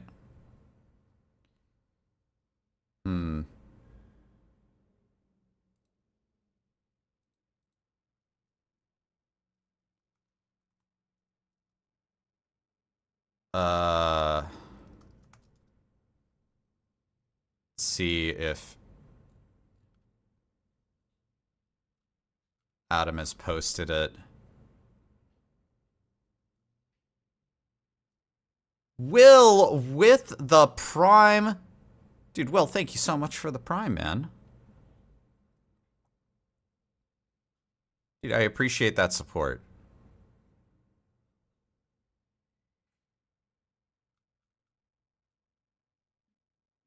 No message from Adam yet. No patch notes yet.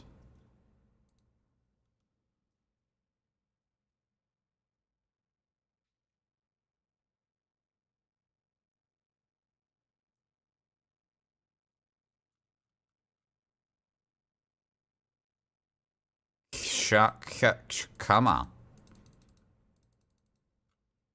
See, it says August 29, but 151. Someone go hit the button. Hit the button. It says 3 hours ago. So someone updated the patch notes 3 hours ago, but they're not here yet. They're here. Oh, we have stuff. We have stuff. Campfire Chat recap. Here we go. Here we go. The armies of the burning hells grow restless, anxious to inflict more wounds upon Sanctuary. Muster the strength of your home wanderer. The PTR is available September 4th through 11th. The purpose of the PTR is to test updates, blah, blah, blah. Here we go. Why make systemic changes? Our original vision for character progression was that you would have a grand journey traversing through world tiers. We already know this stuff. Okay. Leveling adjustments. The way Paragon Points functions has been adjusted. Yes, we understand this.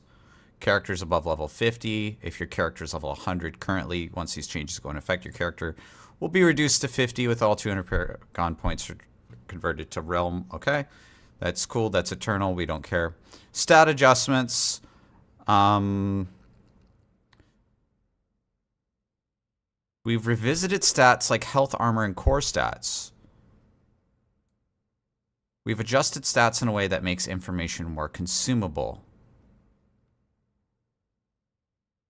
Okay, interesting. Standard difficulties.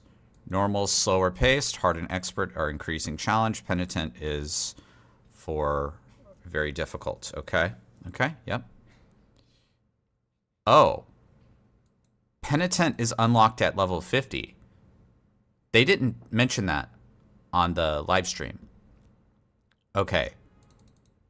Experts unlocked after completing the prologue. So we're all going to be playing expert. Got it? Got it. Torment. Reaching level 60 unlocks Pit and tiers 1 through 20. Beating Pit 20 unlocks Torment tier 1. 35 Torment 2. 50 Torment 3. 65 Torment 4. Torment 1 minus 150 armor and 25 all res. Minus 50, 50 all res, minus 750, minus 1,000, minus 100. Okay. Okay. Understood. Monster levels. We already got this from the live stream. Paragon updates. Glyphs. We already understand glyphs. Upgrading a glyph is no longer driven by experience. You get... It's the legendary gem system from D3, okay? You get 3 attempts, just like the legendary gem system from D3. Each upgrade attempt can be used to increase any glyph that is an RE max level. Blah, blah, blah, blah, blah.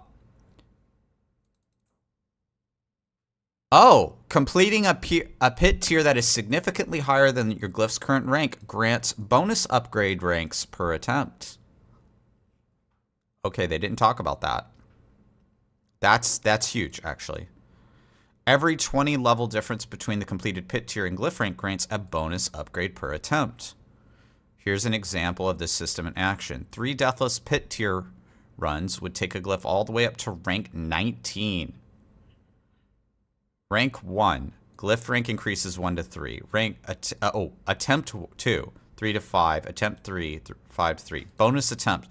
I was telling you they would bring the bonus attempt over from D3. So if you don't die, you get the bonus attempt. Okay. They didn't talk about the bonus attempt. Okay. Okay, this is huge. The maximum level of the glyph has been increased from 21 to 100. 45 is when you get the legendary glyph. You get the size radius increase at 45. You get an additional affix. Additional Paragon boards. Every class has 1 new Paragon board. These Paragon boards come with a new legendary node. Additionally, there are 5 Paragon boards. You can only equip 5 Paragon boards. You can have 300 Paragon points, 300 Paragon levels. Okay, we know about ancestral items from the live stream. Eye power 800 is max. Greater affixes only appear on ancestral items. Ancestral items always contain 1 greater affix. Sacred items are not in the game anymore. Non-ancestral items are capped at 750. 750 can be masterworked 4 times. Character levels are readjusted. Eye power 540 at level 60. 1 new skill for every class. Okay, so we know about Mighty Throw. Druid has Stone Burst. Necromancer has Soul Rift. Let's read this again, even though we read it on the stream, just because we care about Necro quite a lot. Corrupt nearby enemies for 8 seconds, dealing 65% weapon damage every second. Every 0.25 seconds, rip and absorb the soul of an enemy, generating 2 essence and generating barrier. So it scales with density, which is great. Supreme Soul Rift. Every soul absorbed increases your damage up to 30%. This bonus persists for 5 seconds after the Soul Rift ends. Prime Soul Rift. Enemies with their souls ripped out become vulnerable for 2 seconds. So you get vulnerability for free. That's fantastic. Damaging enemies by Soul Rift has a 5% chance for their souls to be Oh. So you can really stack this 30% multiplier really fast. That's fantastic. Okay. These are all the new skills we saw on the live stream. 5 new passives. We saw all this on the live stream, I believe. Let's double check Necro. Lucky Hit. Your damage has up to 15% chance to grant barrier. 5% maximum life for 6 seconds. That's insane. You deal increased damage for 8 seconds after casting an ultimate. That's pretty nice. While fortified, you gain increased damage to elites. Lucky Hit chance. And then the new Affliction key passive for shadow builds. Enemies affected by vulnerable crowd control or shadow damage over time are infected with Affliction and take 15x increased damage from you and your minions. Your curse skills deal 80% weapon damage, shadow damage to enemies that have Affliction. This amount increases by 30x of your damage to crowd control, vulnerable, and shadow damage over time combined. So when I read this, I look at shadow damage over time here, and I go, wow, that's kind of nice. 30x of this. You can really smuggle this damage out with Affliction, and especially while you're leveling. You probably opt this out at like a super max level, but Cursed Aura is sick with this. Cursed Aura plus this is sick. Okay. We know about the rest of these. Rune words.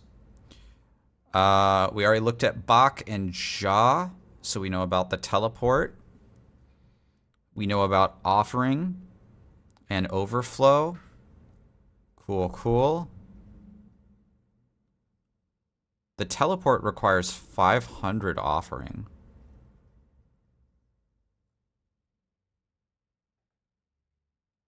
So then you get Bak Ja. Bak Ja. Sounds like Klingon.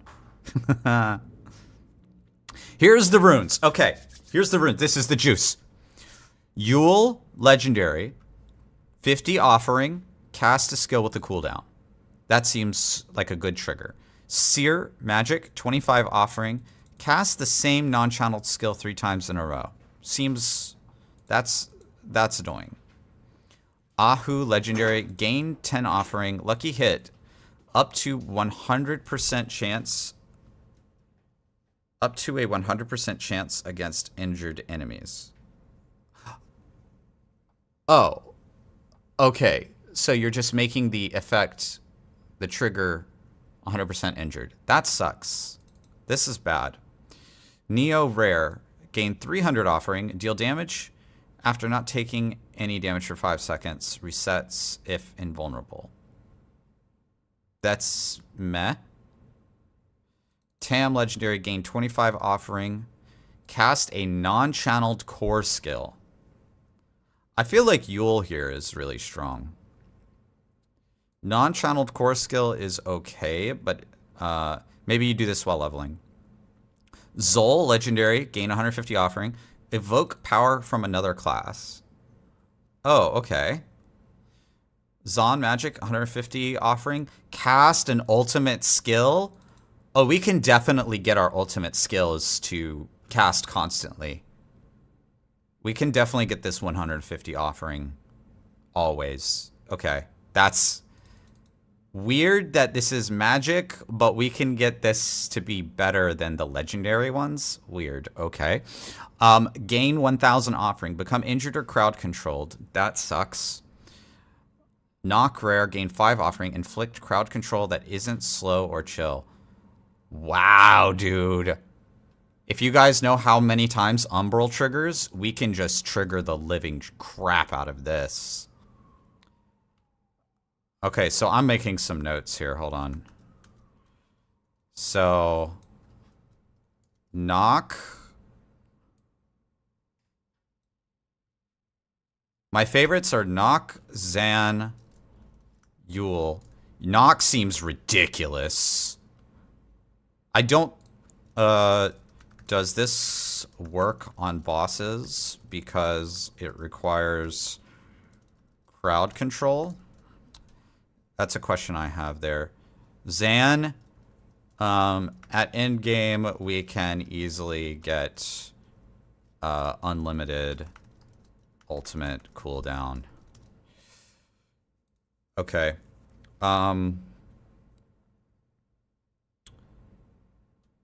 Cast evade, meh. Your minion or companion kills an enemy or dies. Meh. Gain 100 offering, drink a healing potion. Meh.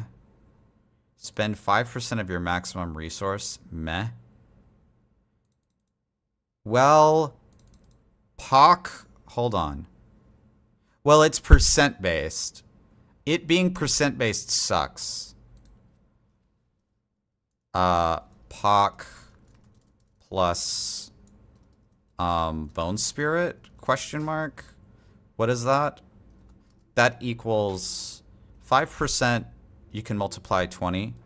5% times 20 equals 100%, right? So 20 times 2 offering equals 40 offering per cast of Bone Spirit.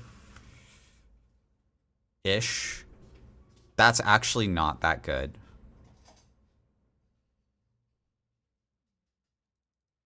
That's not that good, but it's pretty easy to trigger with Bone Spirit. Okay.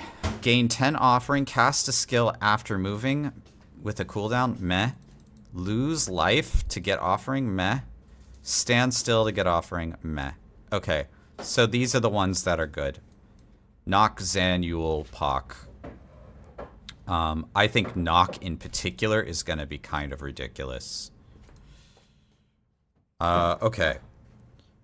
Invocation runes. Require 800 offering. Cooldown 1 second. Evoke challenging shout. Oh, lack is challenging shout. Lack equals challenging shout. That's probably decent.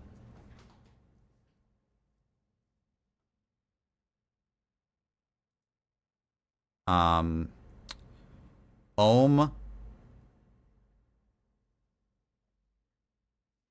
Evoke war cry. Ohm is war cry. Those seem okay. Vex is +3 skills. That actually... So, +3 skills.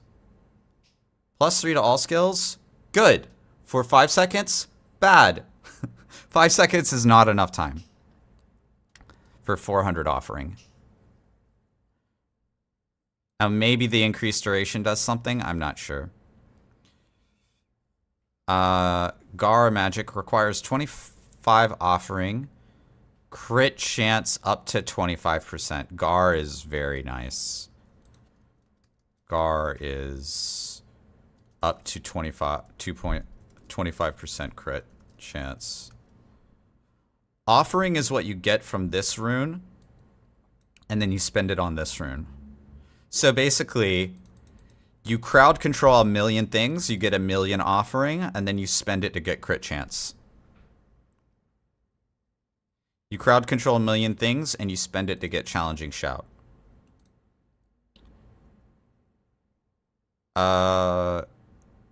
Your next skill cast guarantees crit and overpower? Oh boy. Zan is busted. Busted AF. Guaranteed crit plus overpower. That is super busted. Okay, so because Zan exists, dot builds are dead. Don't play a dot build. Don't ever play a dot build. They can't crit. You need Zan. Zan is... Look, Zan Gar. You don't even need Gar. You just need Knock, Zan. Look at Knock Zan, man. Knock Zan is busted. Knock Zan is busted, dude. That's okay. Earthen Bulwark, meh. Petrify, meh. Reduce cooldowns.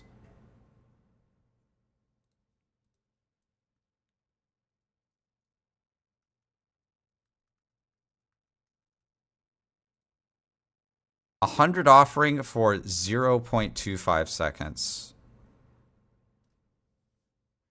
Restore 1 primary resource. Meh. Greetings. Hey, Supremo. Evade charge. Meh.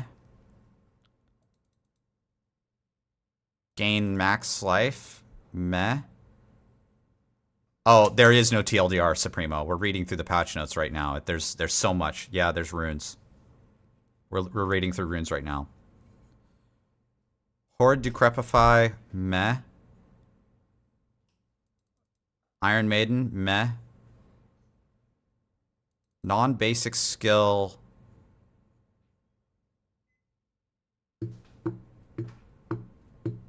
Can you spend this with... How does this work with...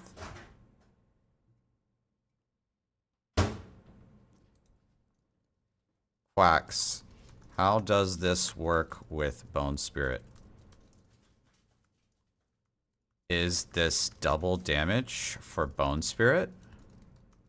Did we just did we get a double damage for Bone Spirit? Dude, Zan is busted. Zan is super busted. Zek ultimate cooldown? That's pretty good. That's pretty good. If you can spam your ultimate cooldown, you can make Shadow Surfer go ham.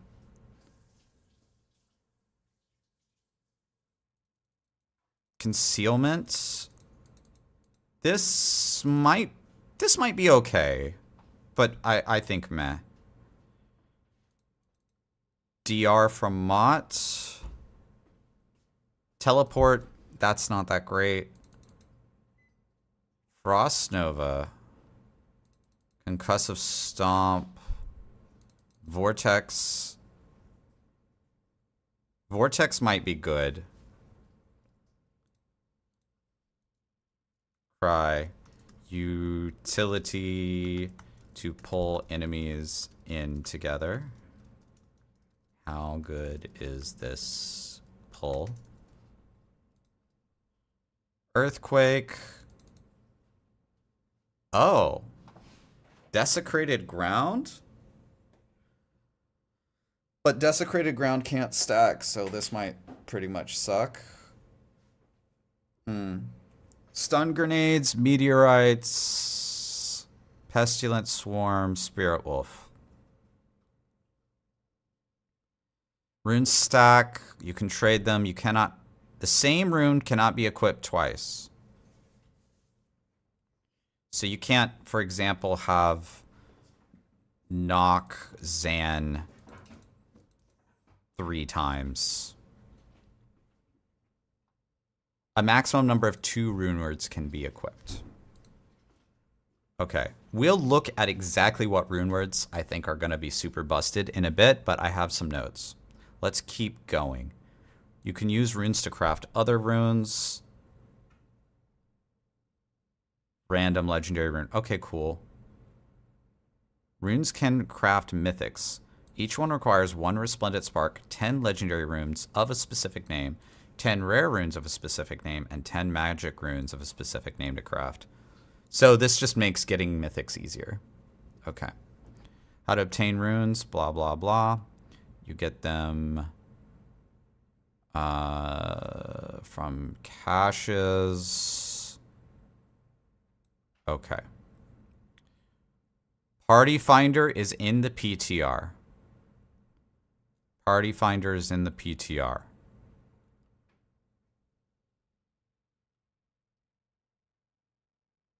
Oh my god, there's more. Okay. Players can now enable hybrid targeting, a new feature that allows for proximity selection of interactables to use with mouse movement. Disabled, this is meant to assist with item selection in instances where cursor targeting could prove challenging. That sounds awesome. Air of Perdition and Shroud of False Death. Wait. There's another one. They only showed 2 in the live stream. There's a 3rd one here. Shattered Vow, Mythic Unique Polearm. 400% damage to healthy enemies. maximum life, attack speed while berserking, damage over time, lucky hit, chance to become berserking, execute enemies affected by more damage over time than their remaining life. Oh.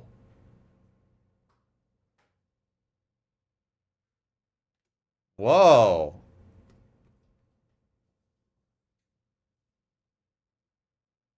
Whoa. That's very interesting. For speed farming? For speed farming, this is ridiculous. You just stack them up with dots, and then you just instantly deal all the dot damage. That's actually crazy. I don't think necromancers can equip polearms, though. So, druid, barbarian, spiritborn? I think that's it. Sork cannot use polearms. Necros cannot berserk too. You can berserk with this, and you can berserk with the new runes. Runes can give you berserking.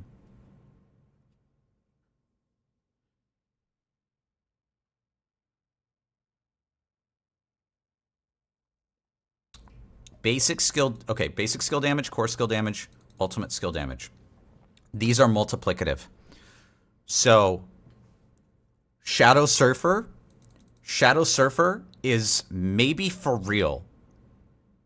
I want you to think about that for a second. Shadow Surfer might be a real build now, because they are adding ultimate skill damage as a thing, and you're gonna be able to have ultimate skill cooldown as a thing. So, like, knock ultimate skill cooldown, you're just gonna go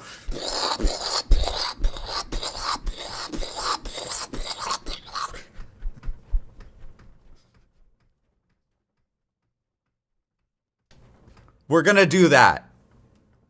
I'm gonna make that build on the PTR, okay? You guys, I want you to understand this, okay? So, let me go full screen here. This Shadow Surfer with knock, what is it? Knock Eom? Hold on, knock, let me make sure I'm correct here. Knock Zek. Sorry, I wrote down the wrong one. Zek, 4 seconds ultimate cooldown. Knock Zek for Shadow Surfer is gonna do this.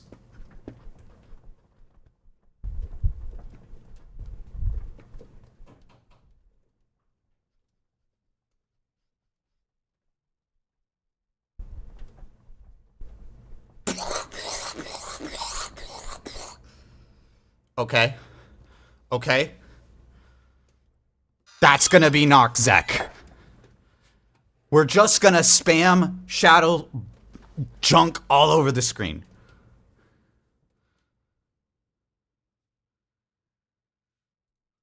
Okay? That's ridiculous.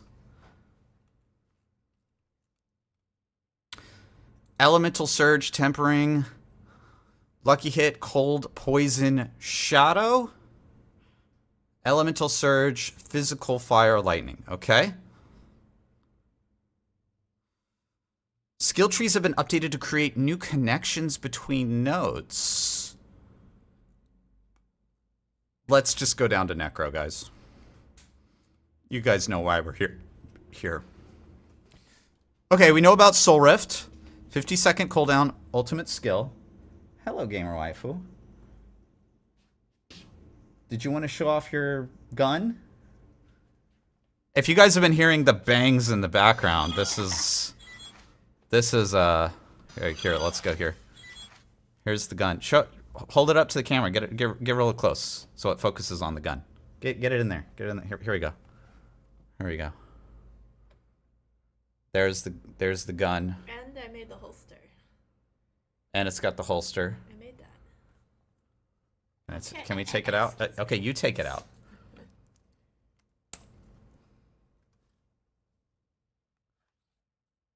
There it is. Bang, bang. Shoot the gun in action on Echo? That's dangerous. That's dangerous.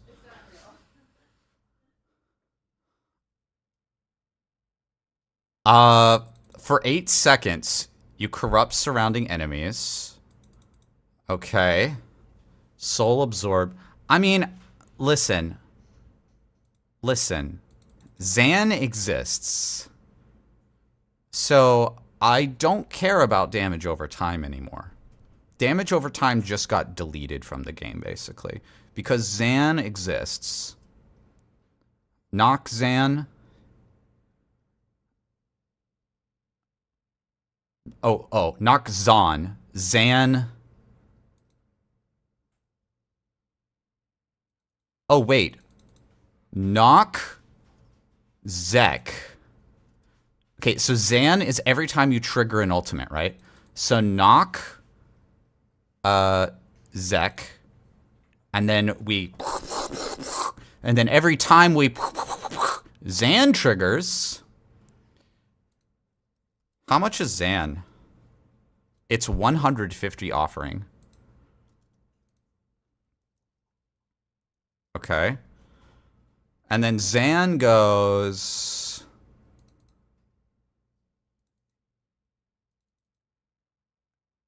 Zan? Zan goes Zan or Yam?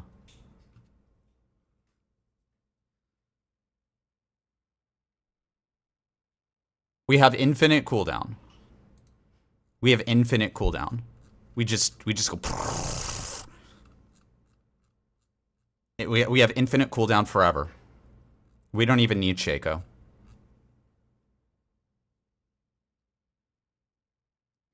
Infinite forever cooldown. Affliction, Titan's Fall.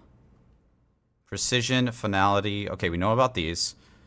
We know about the Unmaker. It's a Soul Rift item. Lotus. We know about that. Poltergeist sounds ridiculous. Bone Storm duration. Bone Spirit explosion size. Prison duration. Bone Storm duration sounds ridiculous as a utility. Blood Surge Nova. Blood Lance duration. Hemorrhage explosion. Blight size. Decompose explosion. Soul Rift duration. Soul Rift duration sounds nice. Skeletal Priest effect duration, if you want to play Lazy Mancer. That sounds nice. These are all utilities, so remember, these do not compete with damage. So out of these, Bone Spirit explosion size, I really like. I don't like that that competes with Bone Storm duration. That kind of sucks. Okay. Frailty. Oh, this is the new 40x multiplier. This is in every build. 40x is in every Necromancer build. Lingering Shadow. Plus 10% damage over time. Okay. Shadow Resilience. 10% Shadow Resistance. Max Life. Okay. Calculated. Plus 15 to crowd control. 20 armor. Meh. 10 ent. 20 armor. Meh. Vuln. Meh. Attack speed and max life? Ooh. This is the best new rare node. Relentless is... That's nice. Bone Spirit damage option? I am not seeing that. Unless it's further down. Let's keep going, I guess. Rogue, Sork... Oh! Balance updates! Ultimate skills have additional ranks. Life generation affixes now trigger at full life to contribute to overhealing effects. All classes have innate 15% blocked damage reduction. Shield's inherent block damage reduction is reduced by 15%. Deflecting barrier.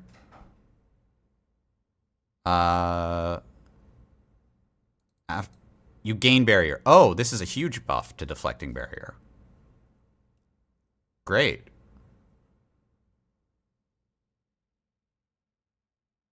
cool. You get 20% movement speed. You lose this after taking damage from a close enemy.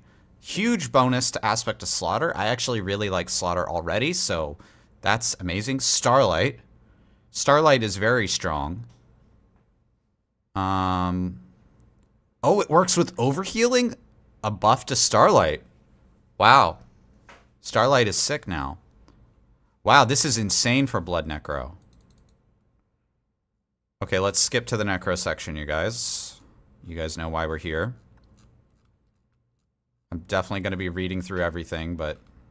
Well, maybe not. We've been here a while. Okay, Enhanced Blight. Blight radius is increased by 15%.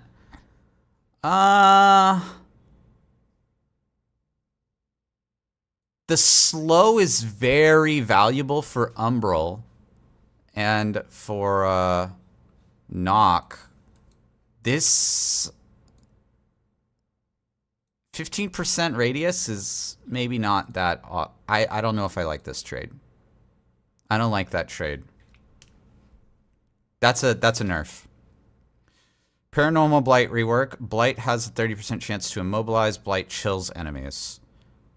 That is a buff. That is a buff. Chill is something that's kind of hard to get. And if you're trying to trigger Umbral or Knock, then that's a buff. So this is kind of nothing big here. Blood Lance now always pierces through enemies who are currently lanced, dealing 10% reduced damage to subsequent enemies. Buff. Enhanced Blood Lance rework. Blood Lance pierces through enemies who are currently lanced. After casting Blood Lance 8 times, your next cast of Blood Lance is guaranteed to overpower and spawn a Blood Orb for enhanced. Oh, great. Supernatural. It's now... Wow. Nice little Blood Lance buff here. Blood Wave. Casting Blood Wave grants damage reduction. Shadow Surfer, boys. More Blood Orbs from Blood Wave. Wow. That's okay. That means you can multiply this number to 18 instead of 9. That's actually ridiculous. Cooldown reduced for spawning a Blood Orb, reduced from 4 to 2 seconds. That's very strong. Movement speed increased on Death's Approach. I like that. Good choice.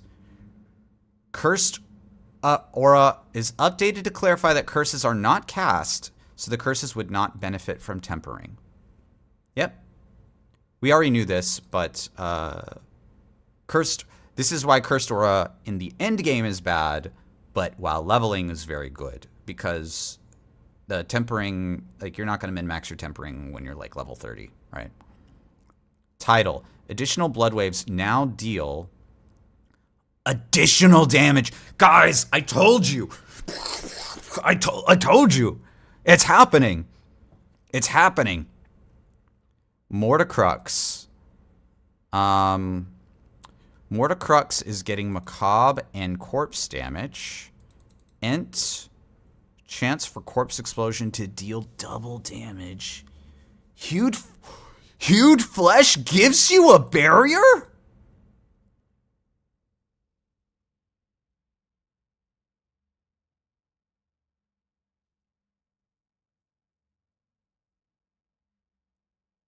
Wow. Black River. Chance for Corpse Explosion to deal double damage on Black River. Insane. Insane. Corpse Explosion is going to be really fun, but listen.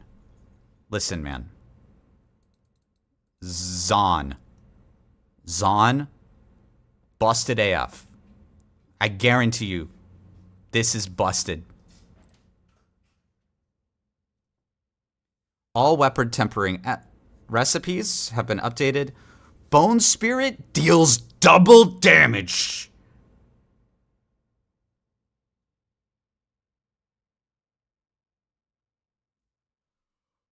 Blood Wave deals double damage.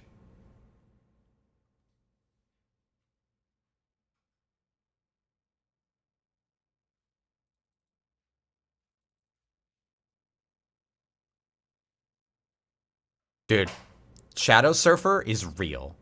It's maybe not even Shadow Surfer. Maybe just raw Blood Surfer.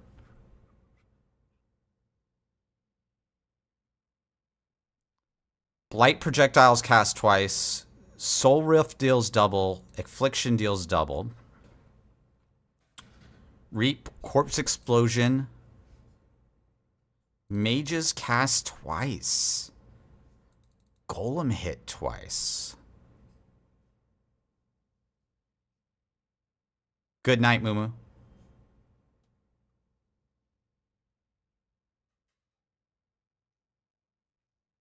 Wow. Okay.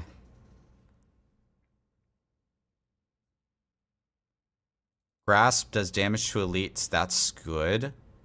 Cult Leader. Summon crit damage. Can you run Black River plus a focus for double damage on Corpse Explosion? Maybe. We'll have to test it. The two builds I'm very interested in testing right now is going to be Bone Spirit and like a Blood or Shadow Surfer style build. Flesh Eater. Resist all max life. DR on Ruin. DR on Ruin. Bone Graft. This is our best board. Bone Graft is the best board by far. Getting max life, max resol. That's a buff. DR.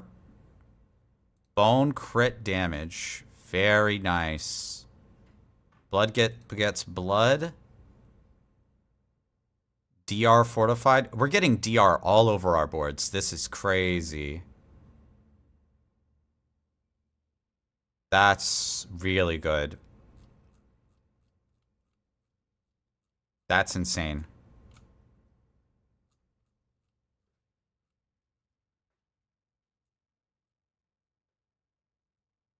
Shrines scale off of weapon damage. Uniques now have a single target boss for target farming.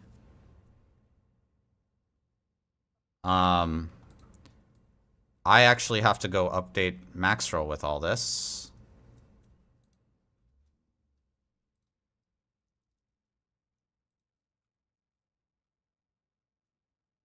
This is my unique article over on MAXROLL. I gotta go update.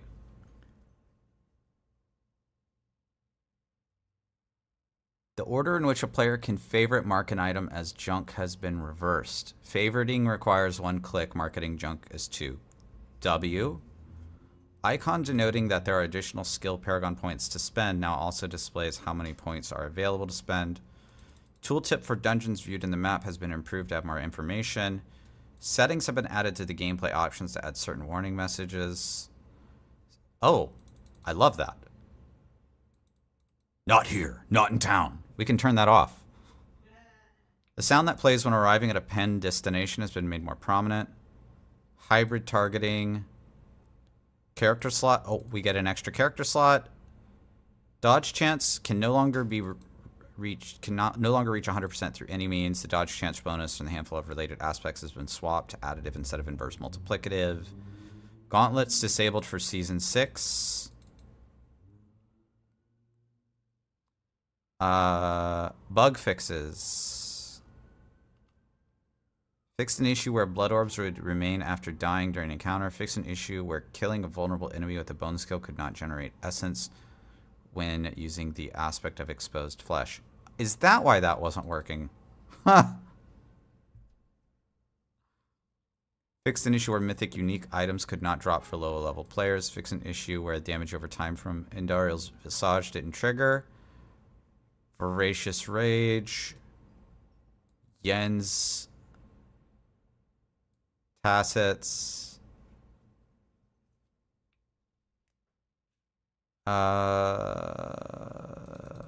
Incense.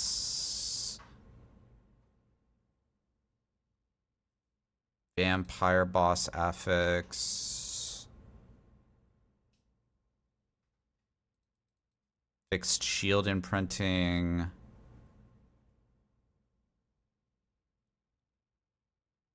Ground Stomp, Blast Trapper, Venom.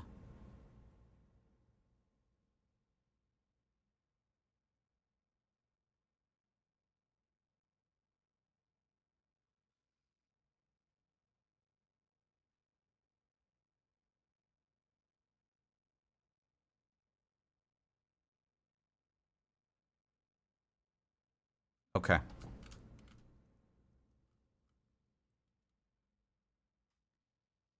That's crazy. Okay, let's go look at these runes, because we're gonna theory craft this a little bit.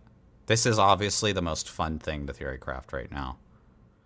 So I think...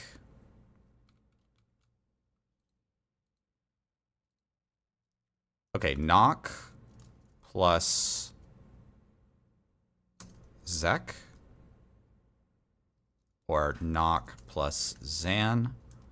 Or knock plus Cax for double Bone Spirit damage. Because you can provide tons of crowd control depending on your build. So for Shadow or for, let's just call them Surfer builds, getting knock is going to be really nice.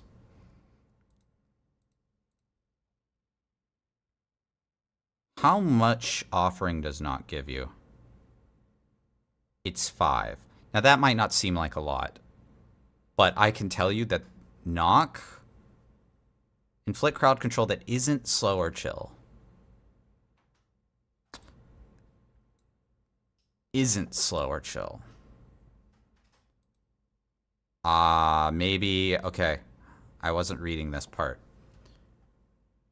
So you need knock, pull in, immobilize. Blight is chill now, so that sucks. You can't slow with Surfer anymore. Actually, knock might not be that great anymore. It might be more about getting as much cooldown as possible and proccing Zan. And Yule, too. These kind of go really well together. Yule, Zan and Yule. So this is 50. Skill with cooldown. Ultimate. Right?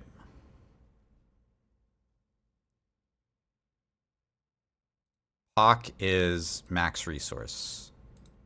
So Pock is also right in there with Bone Spirit because you're getting 40 offering every time. Right.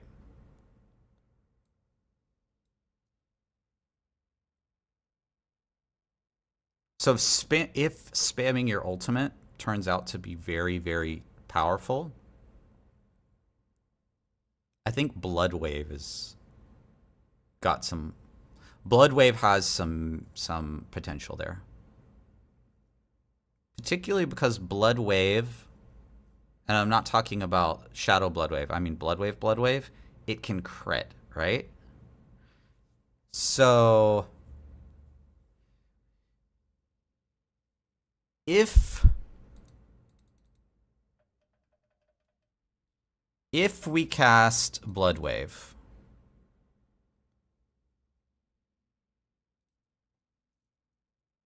so I might get rid of this. So I might go Zan and Yule. Right? So cast Blood Wave, and we get 150. Right? Zan's on.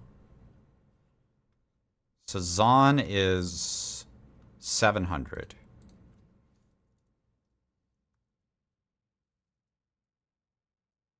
Zek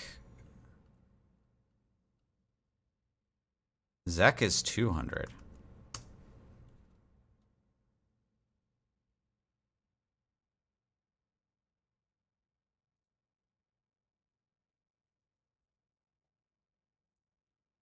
So we cast any skill with cooldown and we can get 4-second cooldown.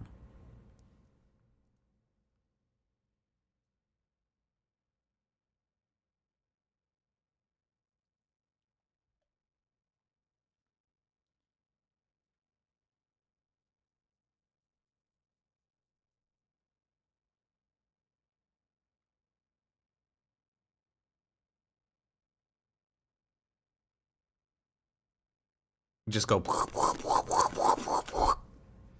right?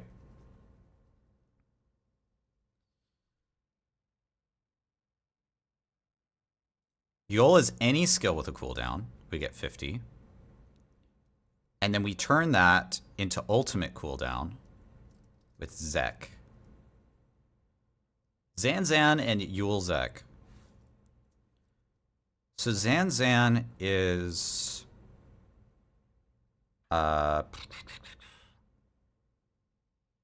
it's gonna take 4 ultimate casts. 4 ultimate casts equals guaranteed crit overpower. Okay. Yulzek is 4 cooldowns equals 4 seconds of ultimate cooldown with a 2-second cooldown. So this part right here, this 2-second cooldown might be bad. Let's look at Eom. Does Eom have a cooldown attached to it? Yes. It does. It has a 1-second cooldown. It costs half as much. So this is 4 times more effective. Well, this is way more effective at reducing your ultimate cooldown.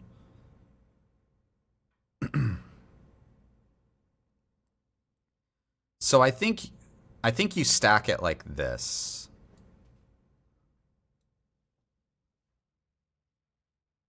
I think you stack it like this. And then you start getting... You basically just feed your ultimate cooldown so you can cast Blood Wave, right? So casting Blood Wave to do damage, first of all, great. Second of all, getting guaranteed overpower and crits for casting Blood Wave every 4-ish casts. Every 4-ish casts. So you... And the 4th one will guarantee crit overpower. That seems decent. Is there anything else here? What's this, like, cax? Spending, yeah. So this is an interesting question. Can you cax? So let's go. So I think the Surfer, this for Surfer build, this is for funsies. I don't think this is meta. I think meta is still going to be Bone Spirit. And for Bone Spirit, it's basically it's a no-brainer to double your damage and get Zan, right?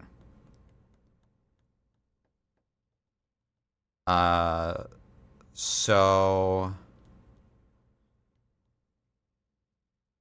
Pock will be 40 offering per cast of Bone Spirit. Yul will be 50 offering per cast of Bone Spirit. So Yul, Pock.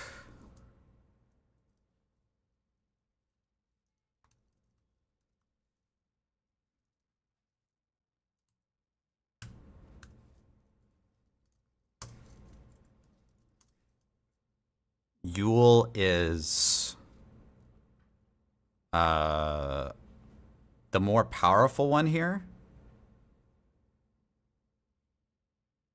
The Yul one is more powerful here. Because this isn't necessarily guaranteed 40. You have to work. You have to work for this. So Yule gets you 50. Getting Zan with Yule is hard. Is there... Let me look at some of the other offerings here. Oh, I'll be out of here by then, Supremo, for sure. Lurk and hack.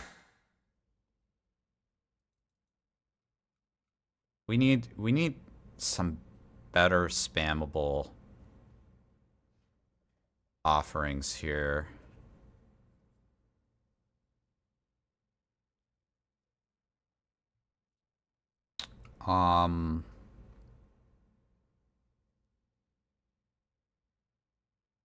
Till our roads cross again.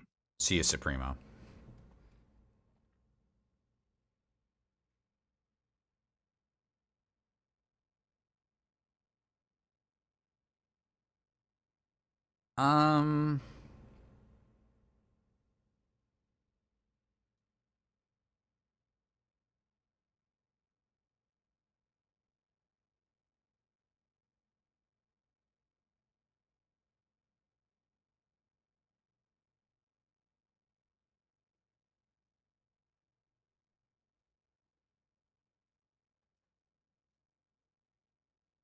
Is there a way you can intentionally use life instead of mana? That's not really in this game. That's more of a PoE thing.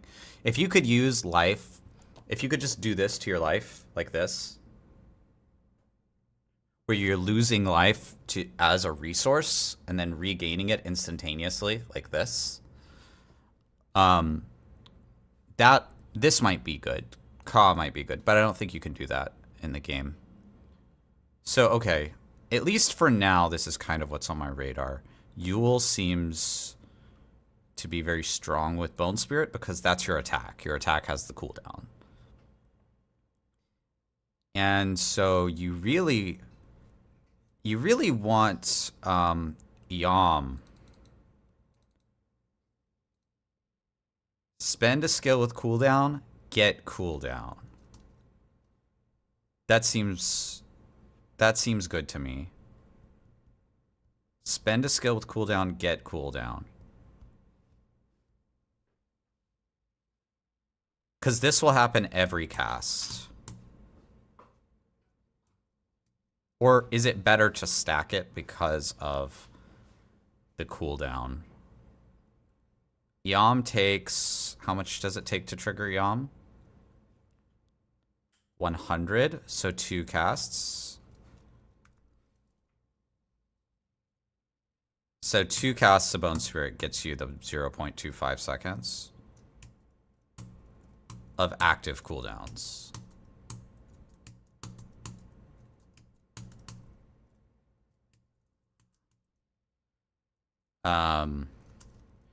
Two casts of Bone Spirit equals 0.25 seconds cooldown everywhere. That does help you push down the Bone Spirit cooldown more, which that doesn't sound like a lot, but that's actually a lot to get consistent cooldown reduction on that Bone Spirit, so you're not stuck in the lurch.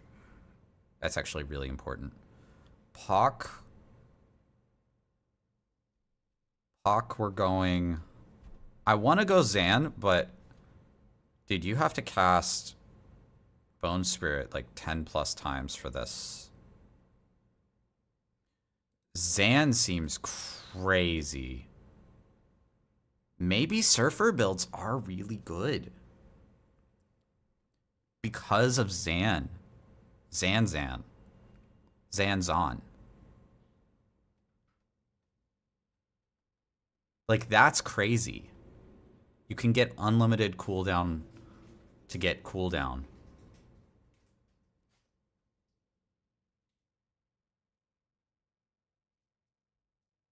Unlimited cooldown to get cooldown. And this has a 2-second cooldown. What's the overflow on Zek? Further reduced cooldowns?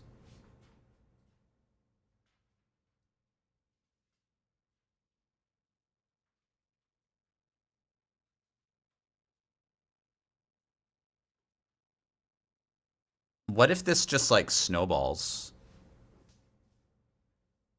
What if we go... And what's the overflow on Zon?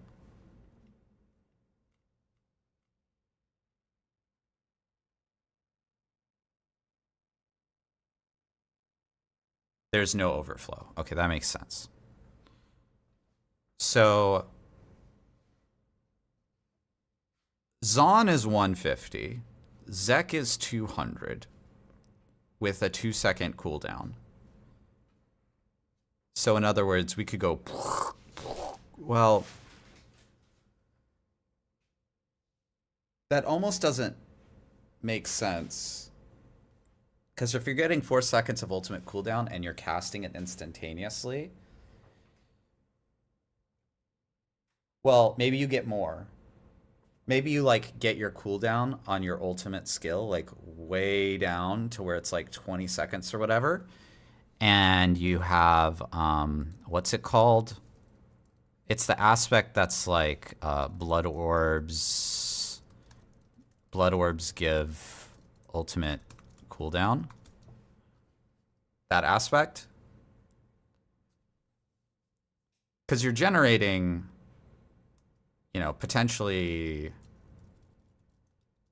18 blood orbs per cast with ultimate shadow, or not ultimate shadow, but with the like triple blood wave.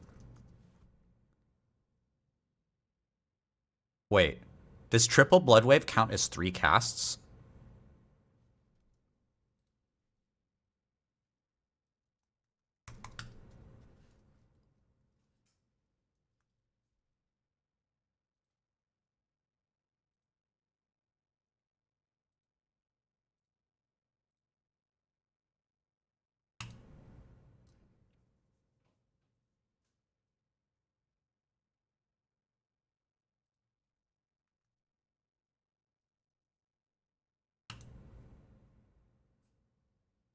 Blood wave fires 2 additional waves?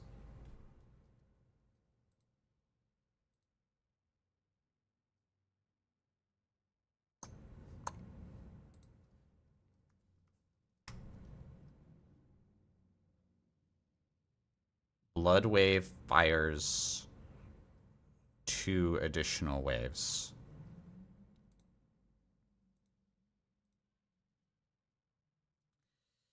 Does tidal aspect count as 2 additional casts of blood wave for the purposes of Zan? Probably no.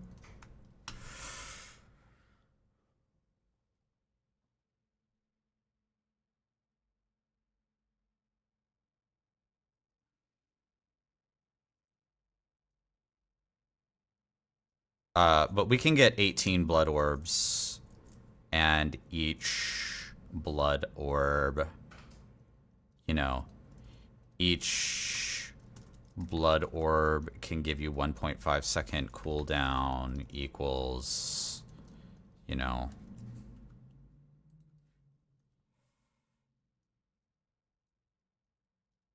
$27 seconds, assuming you're picking them up, which you're never going to have perfect. It takes time to pick them up, so perfect pickup is not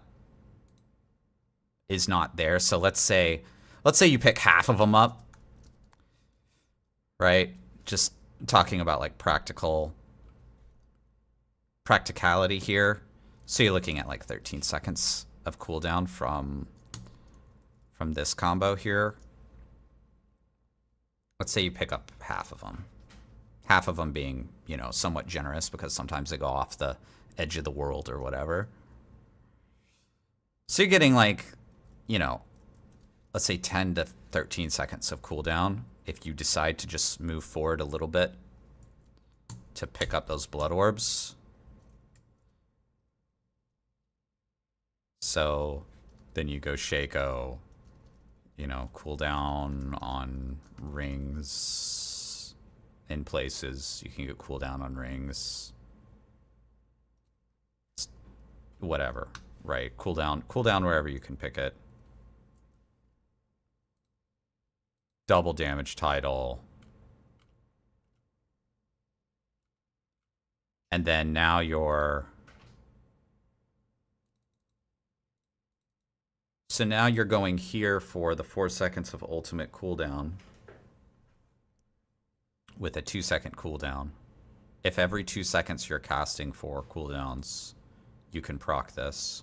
Or you can swap this down here to Zan. You can go Zanzan or Zanzek. You can swap this down here and potentially you're going and two ultimate casts is getting you 4 seconds of ultimate cooldown.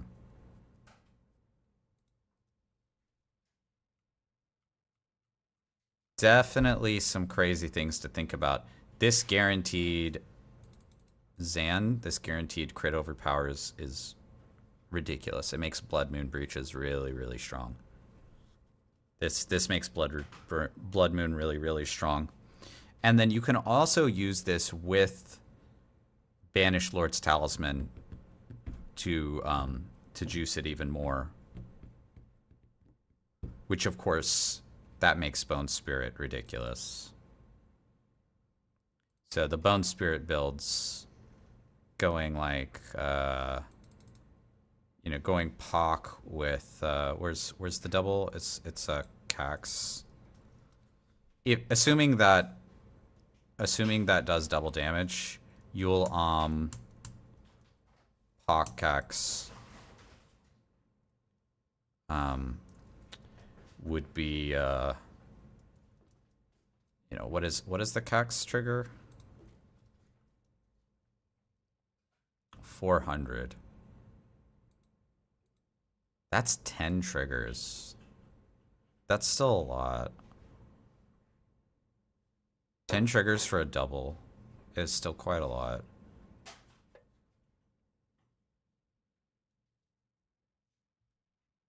I don't know if I like that. I might just go ultimate cooldown. Like, cooldown is so strong in this game. It might just be about getting ultimate cooldown. You might go Pox plus Zek for the ultimate cooldown. Double damage every 10 casts. This sounds stronger, honestly.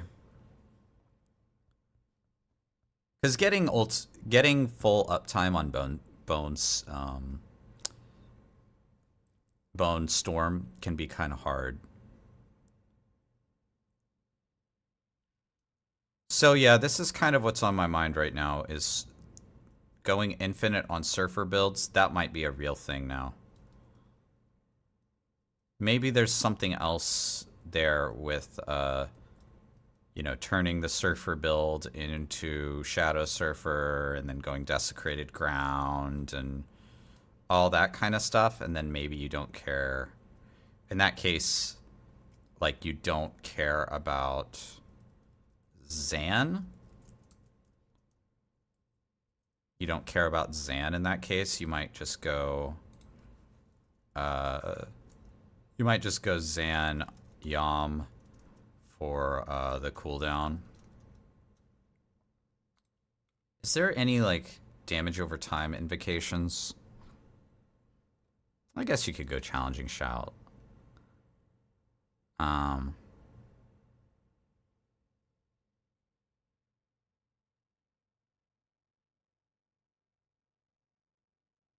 expensive is the crit? 25 offering? You can get 25 crit from this, like, really easy, man. Really easy.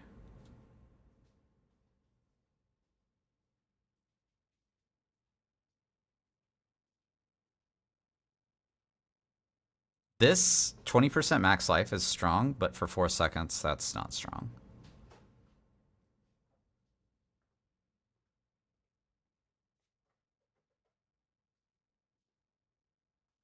This is interesting to me. Having good movement speed with Rogue is kind of nice.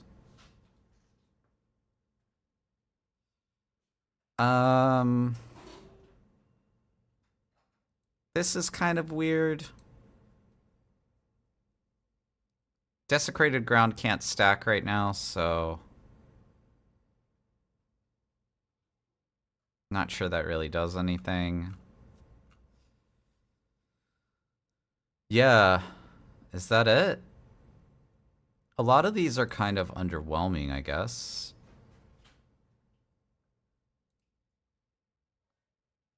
Like, you really want the cooldown.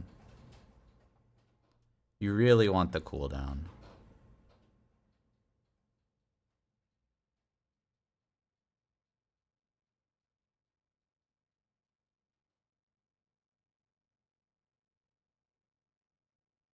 I guess it depends.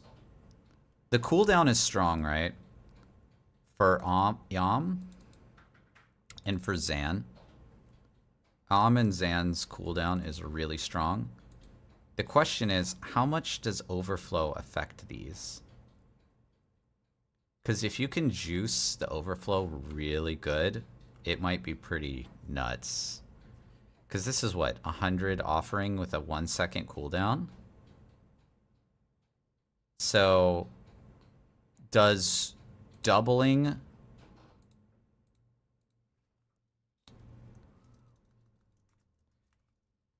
Does doubling the offering double the cooldown for Yam? Right? Because like if I'm Zanning every second and I'm ultimate casting like crazy, right? So I'm getting 150, 150, 150, 150, 150. If I'm doing that, am I juicing this up? Like, let's say I'm getting 2 casts a second. Right? That's 300. That's 3x. So, in theory, could I be getting 0.75 cooldown every second? Every second I get a second of cooldown? Like, almost. Every second I almost get a second of cooldown? Can I do that? If every second I can get a second of cooldown, then I have infinite cooldown. See what I'm saying? So that interaction is interesting. And then I can just...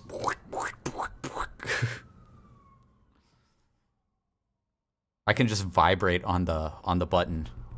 And now I have to stack attack speed. Because I'm just hitting... I'm hitting blood wave like this. Oh, and by the way, every time I hit the button, it's 3 blood waves, right? So it's 1, 2, 3, 1, 2, 3, 1, 2, 3, 1. And they're just like going off constantly, just brr, brr, brr, brr, brr, brr. If the desecrated ground stacks, then how long does the desecrated ground last? How long does the desecrated ground shadow 4 seconds. 4 seconds. So if we're casting it twice a second, we have... We're casting it twice a second. We have 8 casts times 3. We have 24 stacks of desecrated ground. Potentially. Potentially 24 stacks of desecrated ground all at the same time. Assuming it stacks. Now, I don't know if they trigger independently. I don't think they do. Or if they damage just gets added together. So we will see. These are testing things we need to look at on the PTR. All that said, Everyone, thank you so much for tuning in. I'm going to get out of here, shower today, because I basically rolled out of today. And we're going to that Twitch party tonight, so I'm going to meet a bunch of streamers there. Go up to the exclusive VIP Twitch streamer lounge that apparently they have for streamers who are of enough size. And we'll see you guys later.